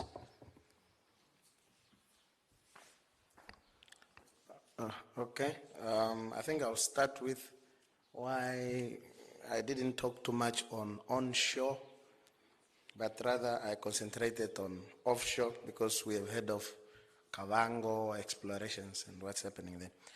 Okay, so to us, we categorize discoveries based on commerciality. Can you produce the oil? Not did you find a small amount. It has to be produced commercially, so that you don't put up facilities and then you cannot recover your investment. So yes, we categorize everything you've had in Kavango as exploration. It is a success, but it's exploration success, maybe. When you say exploration success, it means it can encourage you to look more and more and more. It doesn't mean that you have now found oil which you can produce. So you keep hearing there are activities happening there. They are still drilling, but the results are not commercial. The results just tells you now you can go and get a license in Kavango and look for oil like any other person. So that's why we didn't concentrate too much, because it will take long to even benefit us. So you can't really benefit too much in exploration, except people are benefiting there. There are security companies that I know that are at the site there that they call the mine in Kavango. It's not a mine, it's just a place where they are drilling. I know catering companies there are encouraged to participate. I know they've recruited some local people, drivers, I've seen in Kavango who are driving there. So even in the absence of local content, I've seen goodwill being practiced by the operators onshore. Similarly, there is a basin here called the Wambo Basin or Etosha Basin. Anything that will happen there, obviously you can participate in terms of that. And secondly, I think I think I'll just touch on the energy mix which you was talking about. We do know that as much as we are talking of renewable energy, you have to mix, because renewable energy on its own cannot do industrial power. You need a base load. And until we solve the issue of the base load, we have to do an energy mix. And I think it's also a chance for us to maximize our resources.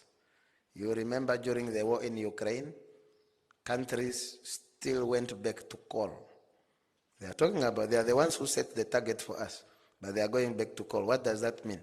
It's a game, geopolitics. So it's good to maximize on all the resource you have. I do not say concentrate on this one and discard the other, but let's do it sustainably, all of us. Gas master plan, we intend to identify all the uses. So if you are importing hydrogen from outside, I think it will be good. All the project, whether it is us from the oil or whether it is the green hydrogen guys, whatever hydrogen that is available, it's an opportunity. If it is very cheap for you to get it from us, I think that is a component that can be looked into. It is part of our downstream. It's not really upstream, but it's a product that can come from our upstream. I think it's a good opportunity. Then I think there was maybe this was a comment on the 50% shareholding. Yeah, I understand that, but it's a give and take negotiation. So because you are also competing with other countries, it's very difficult to say, I will take 70, I will take whatever. For a start, you can start and then you can change later. But this is an issue of the law and the agreement. It can be made better, but that's the case. I think there's a concern that you need to prepare the children for the future in terms of upskilling them, not just preparing benefits for them. And also, I think there's a concern that the information we share here, we do not share enough maybe in terms of investment, partnership, MOUs. Some of this information, I think it's really something you can get from conferences. Maybe it's expensive to get conferences, but even online, how to position yourself to be a player in the industry, how to draft the best partnership and memorandum of understanding. There are even law firms here in Namibia, local ones, that are drafting MOUs. Perhaps getting in touch with those ones, it's better. But as a businessman, networking is key. So it is a skill that you develop yourself, and then from there you can even do some self-learning. On reserving some crude oil for refinery. Sorry, Mr. Sindiba. I just need to request, because His Worship the Mayor, who has to go for some engagement. Okay. Perhaps I should just interrupt a little bit before yourself and Honorable Cornelius Shirunga say something, for the Mayor to say something, then just to give that crossing remark beforehand, that we can continue analyzing everything so that we can excuse him. Okay, I think that's fair. Your Worship the Mayor, please, I may give you the opportunity.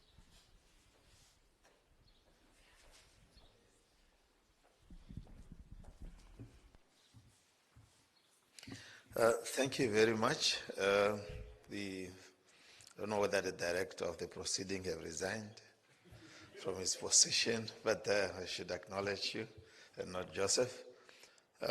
Let me respect the protocol that is already established in the House.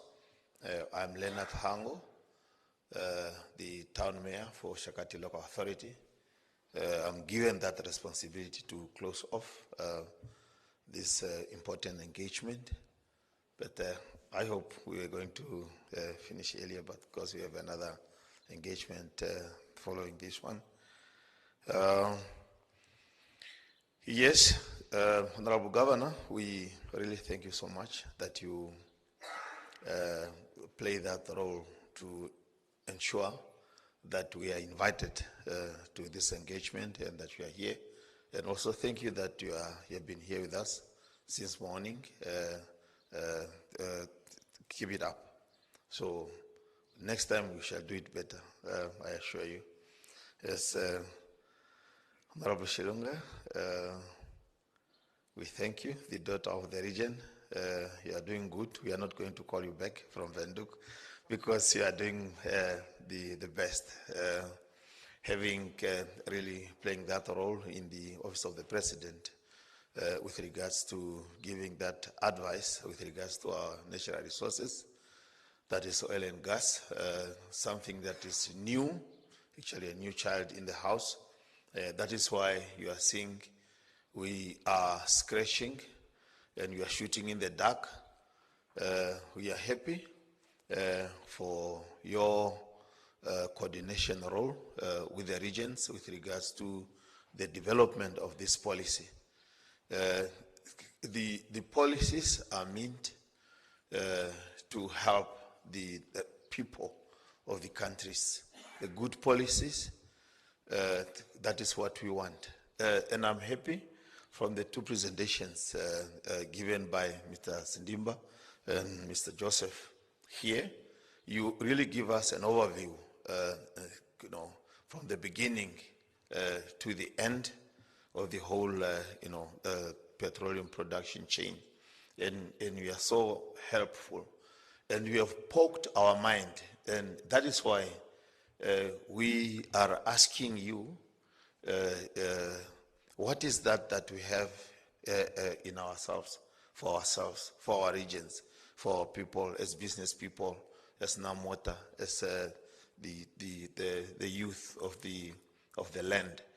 And it should be like that. I'm happy that we have this policy development was done with proper benchmarking with other policies in the world.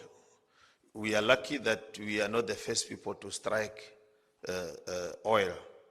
So, but we are following others. That then give us a humble opportunity to learn from what they have done. Mostly their mistakes. One youth indicated to that what are the common mistakes that those people have done. I think that will actually put us into a proper line of what we can do and what we need to avoid. We know out there, because we are looking at the best practices. We know there are countries that has been poor. For example, Qatar. Qatar was the most poorest country in the Middle East.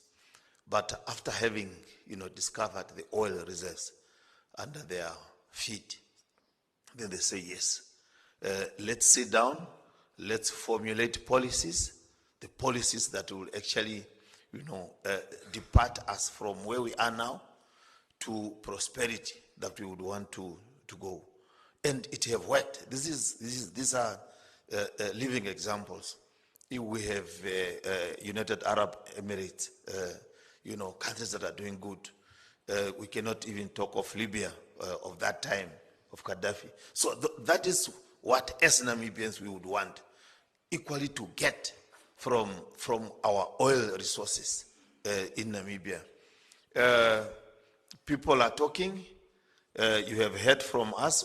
We just hope that we have recorded all our recommendations, starting from training, because we know we shall never own these resources if we are not driving this sector ourselves. And to drive this sector ourselves, it needs to start with the training. So we are not focusing on our own, that we are seated here because we are already near our grave doors.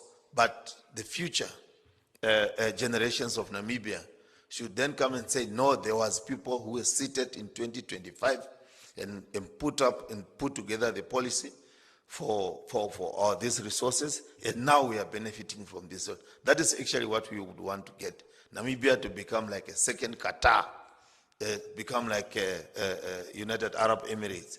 So we would want to be there. That is what we want. So how to get there? It should be now your baby and our baby as a country to do that. So colleagues, the participants, we thank you so much for coming. Our business people, our honorable councillors from Mongwediva, councillor for over there for being with us since morning. Yes, there was security cluster, Tatemwe Nale and Meme Nicodemus. Thanks for coming, and everyone present. So your contribution has been very immensely meaningful towards the development of this policy.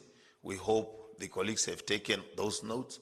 We hope your contribution will be included, and then at the last end, we shall have a policy that will really speaks to the direct needs of our people.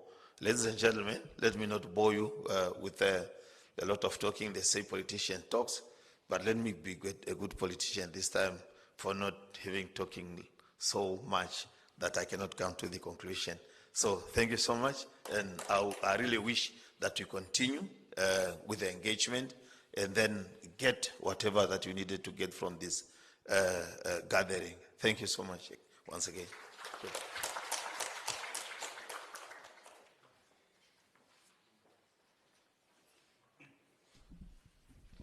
Yes, I think, thank you, Your Worship. I think we can let you go now.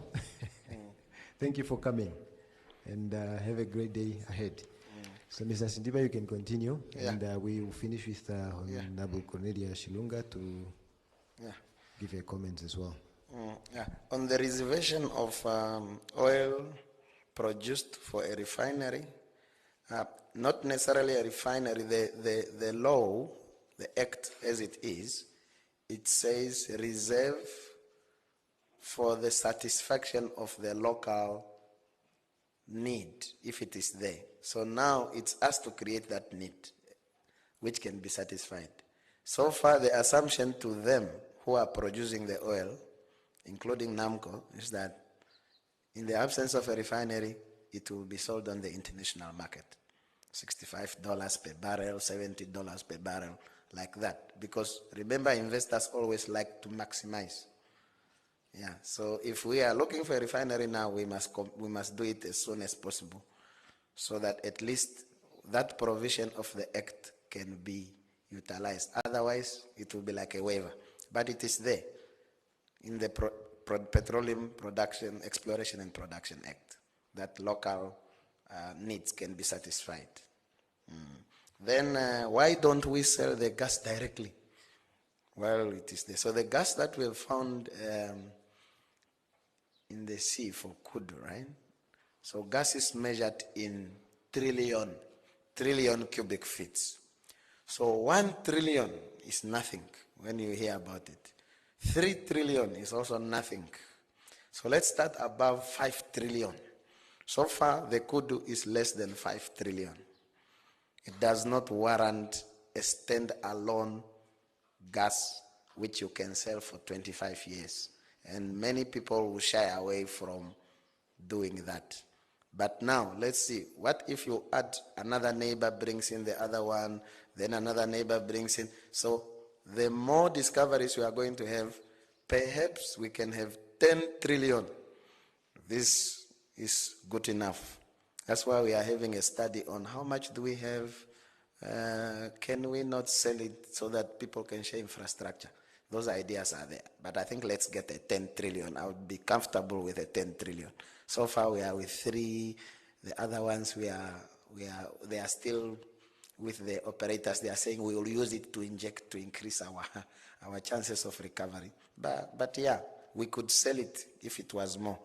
That's why any new discovery of gas eventually it boosts us into a space where we can sell the gas directly. Then I think the rest I'll leave to my supervisor to conclude for us.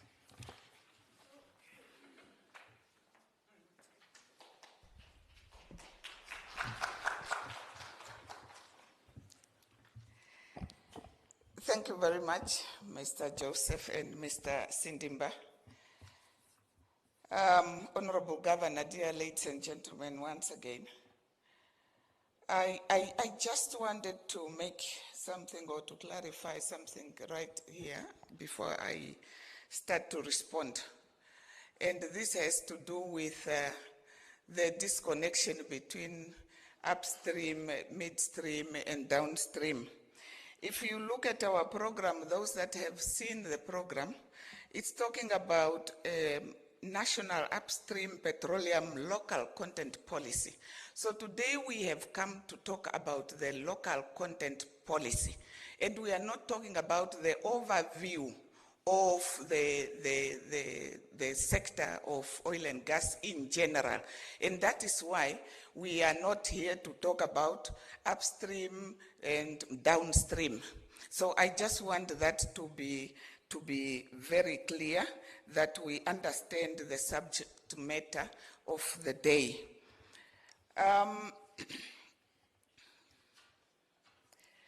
And why we are here today is because we are looking for inputs. We would really want the people of Oceana to give us their inputs. At the beginning, I alluded to listening to your ideas and your voices, so that at the end of the day, the final document of the local content policy is shaped by all Namibians in totality. I would like to, I'm not going to repeat what my colleagues have alluded to, but there was a point from the Honorable Councillor that you need to have a copy of the document. Before we came, we made sure that we sent to all the regional council. Some of them were sent as hard copies, and we also shared a link to the soft copy. Perhaps, comrades, you just look at it again and make sure that the councillor have the link to the copy. And then the other thing is to talk about the subsidy on fuel. Of course, in Namibia, we do not have what we call a subsidy, but we have the National Energy Fund. We call it an equalization fund.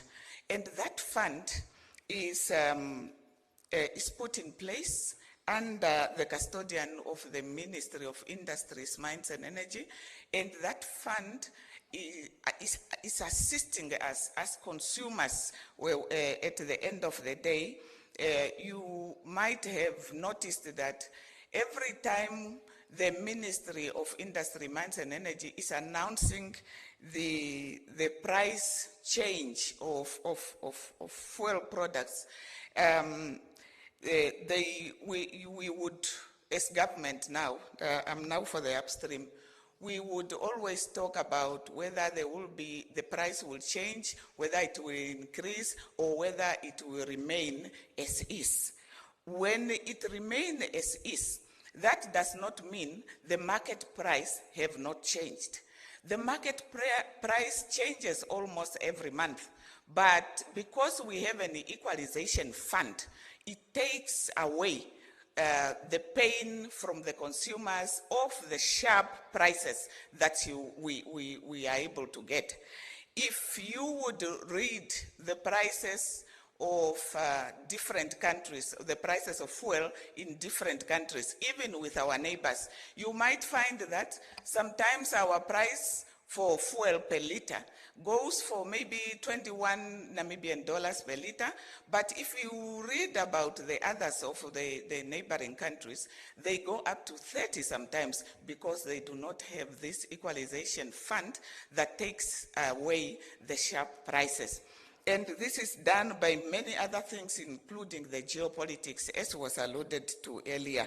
So therefore, government has already put up a fund to help the consumers not to get this pain of the sharp prices that the market sometimes avails. And that is the National Energy Fund. And on the clean energy, we are saying, there was a statement saying oil is the future, but the world is talking about energy transition, that we need to move away from fossil to clean energy and renewable energy. Clean energy, number one, we must remember that as Namibia, we have an energy policy. We have what we call a national integrated resource plan as a part of energy policy. And that is the plan that is looking at the identification of all energy resources that we have in Namibia available and that we are able to use. And we believe in the energy mix. Clean energy is part of it, but that does not mean we cannot use fossil fuel. And fossil fuel, you must also listen to these voices as they come from the world. Who is it really? Who is after this clean energy? Those are the countries that have accumulated a lot of oil products, and they continue to accumulate. And they are here now because we are finding our resource. They want to tell us that, hey, Namibia, you found oil, but now it's energy transition, don't touch it. We are going to touch it. We believe we are going to accrue benefits from it, and that we want to maximize the benefits for the Namibian people, and we are in it. Number one, we are also a sovereign country. We can't be told by those that are coming from outside to tell us what to do. Then we now proceed. The comrade from NamWater talking about whether there is a high-level discussion with NamWater for industrial water. I would say yes, there is already a high-level discussion. And if you might have heard of what we call CCOPP, a cabinet committee on overall priorities and policies. This committee is already looking at how do we desalinate, how do we increase water for industrial use, how do we make sure that we have enough water in this country, whether it is water that is coming from Kalweke, whether it's water that is coming from the various dams, whether it is water that is coming from the rivers. We already have it at that platform of the Cabinet Committee on Overall Priorities and Policies. So it is already taken care of, my dear from NamWater. And then that Doze, we are very sorry that Doze is here. He has left. We really apologize for him. He already came late when we adopted that we are going to speak in English, right? Yes, because when we agreed that we are going to continue talking in English, he was not here. That France Imbili, Kombinga service station, overnight on Gaboke service station, Akuchanyota Monomo wedding Garipi. Umawa kwari hatupopi owa uova Namibia tawetwa kenge shefa dote ya mushirongo moro maholi watutine uva Namibia na pewi longa ke komangano maholi uva Namibia nava kale tava training wero tava deurwa opo vadure kukarave na owino sa tuchengeshefa da Namibia odonati anje oipumbiwa eyapumbiwa ko mahangano eshina atupopini mayo atupopine kuchova Namibia na mono mawairi ngaho momitwei shashita tupopi mange service station oikuwao na vetoduru kumona uno navoe na mono mitoyo navo vekirongo maholi vo vakaronge mo mahangano omaholi satu tinatango nangeshefa ava va Namibia mwakwaterwa nuno na vepeninge overi mongeshefa navo namone oilonga okupewa ko mahangano omaholi. The deadline is already alluded to, and on the refinery, if we look at, I want now to talk about the SWAPO Party Manifesto. The SWAPO Party Manifesto is a guiding tool for all the policies that we are developing in this administration. And we are saying, under the SWAPO Manifesto, we are saying we are going to look at the feasibility of putting up a refinery. But when we come to government, NDP 6 on page 55 is already talking about government trying to look into putting up a refinery in this country. So the refinery is also on the cards.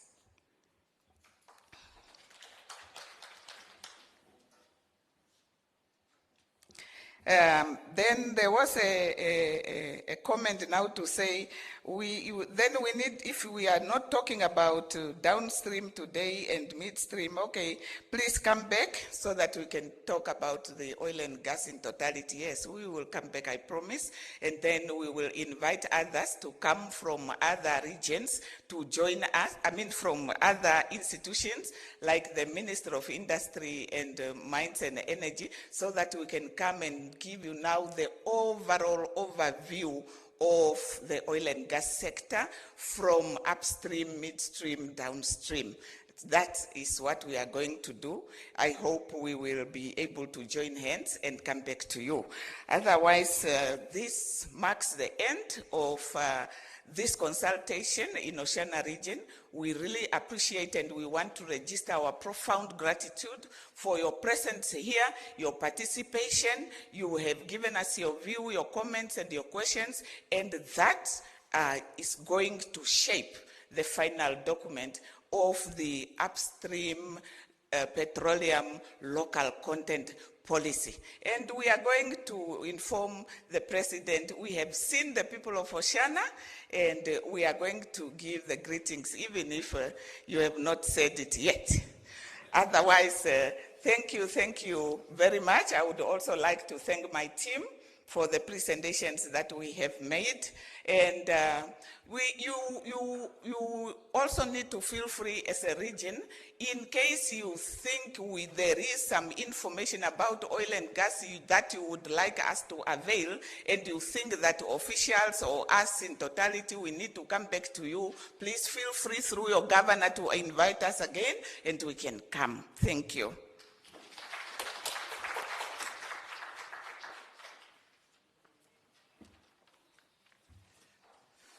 Thank you, Honorable Shilunga, for those remarks. And you almost gave a closing remark as well. I have taken over from our directors of proceedings. We came to an end of the program. So the closing remarks have already been made by His Worship, the Mayor, who left because of other commitment.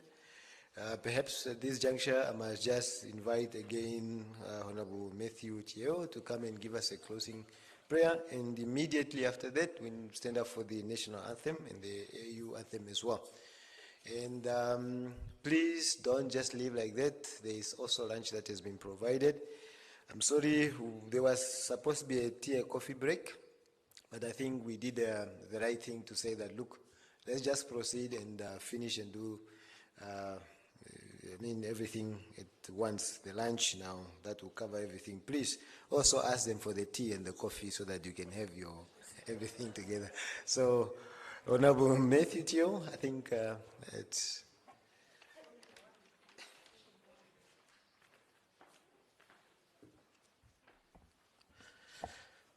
thank you once more again. Hopefully, Meshilunga and the team have felt the presence of the Lord, as we did ask for the intervention of the Lord before when we started the program. Now it's about to ask or to thank the Lord once more again for the protection, so that you will be able to see the labor of all your work and give you more days to live. Let's pray. We can stand for prayer or we can remain sitting. We can stand. Thank you. Let's close our eyes for prayer. Our Heavenly Father in heaven, we thank you that we have felt your presence in this gathering of national importance. We still invite your Holy Ghost to be with us. I still pray for the team of Meshilunga and everyone who is here to be with them, guide them as we are going to different places. I pray in the name of Jesus Christ. Amen.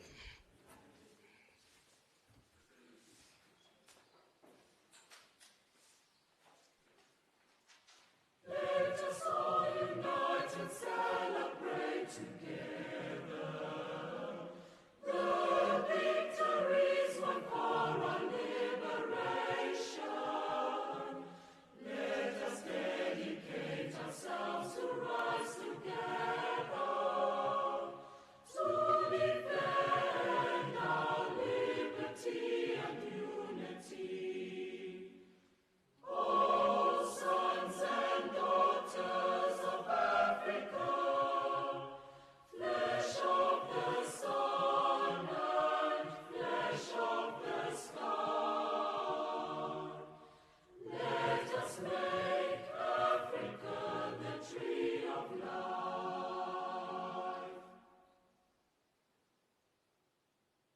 Namibia, land of the brave freedom fight, we have won. Glory to their bravery, whose blood waters our freedom. We give our love and loyalty, together in unity, contrasting beautiful Namibia, Namibia, our country, beloved land of savannas, oh God, the banner of liberty, Namibia, our country, Namibia, motherland, we love thee.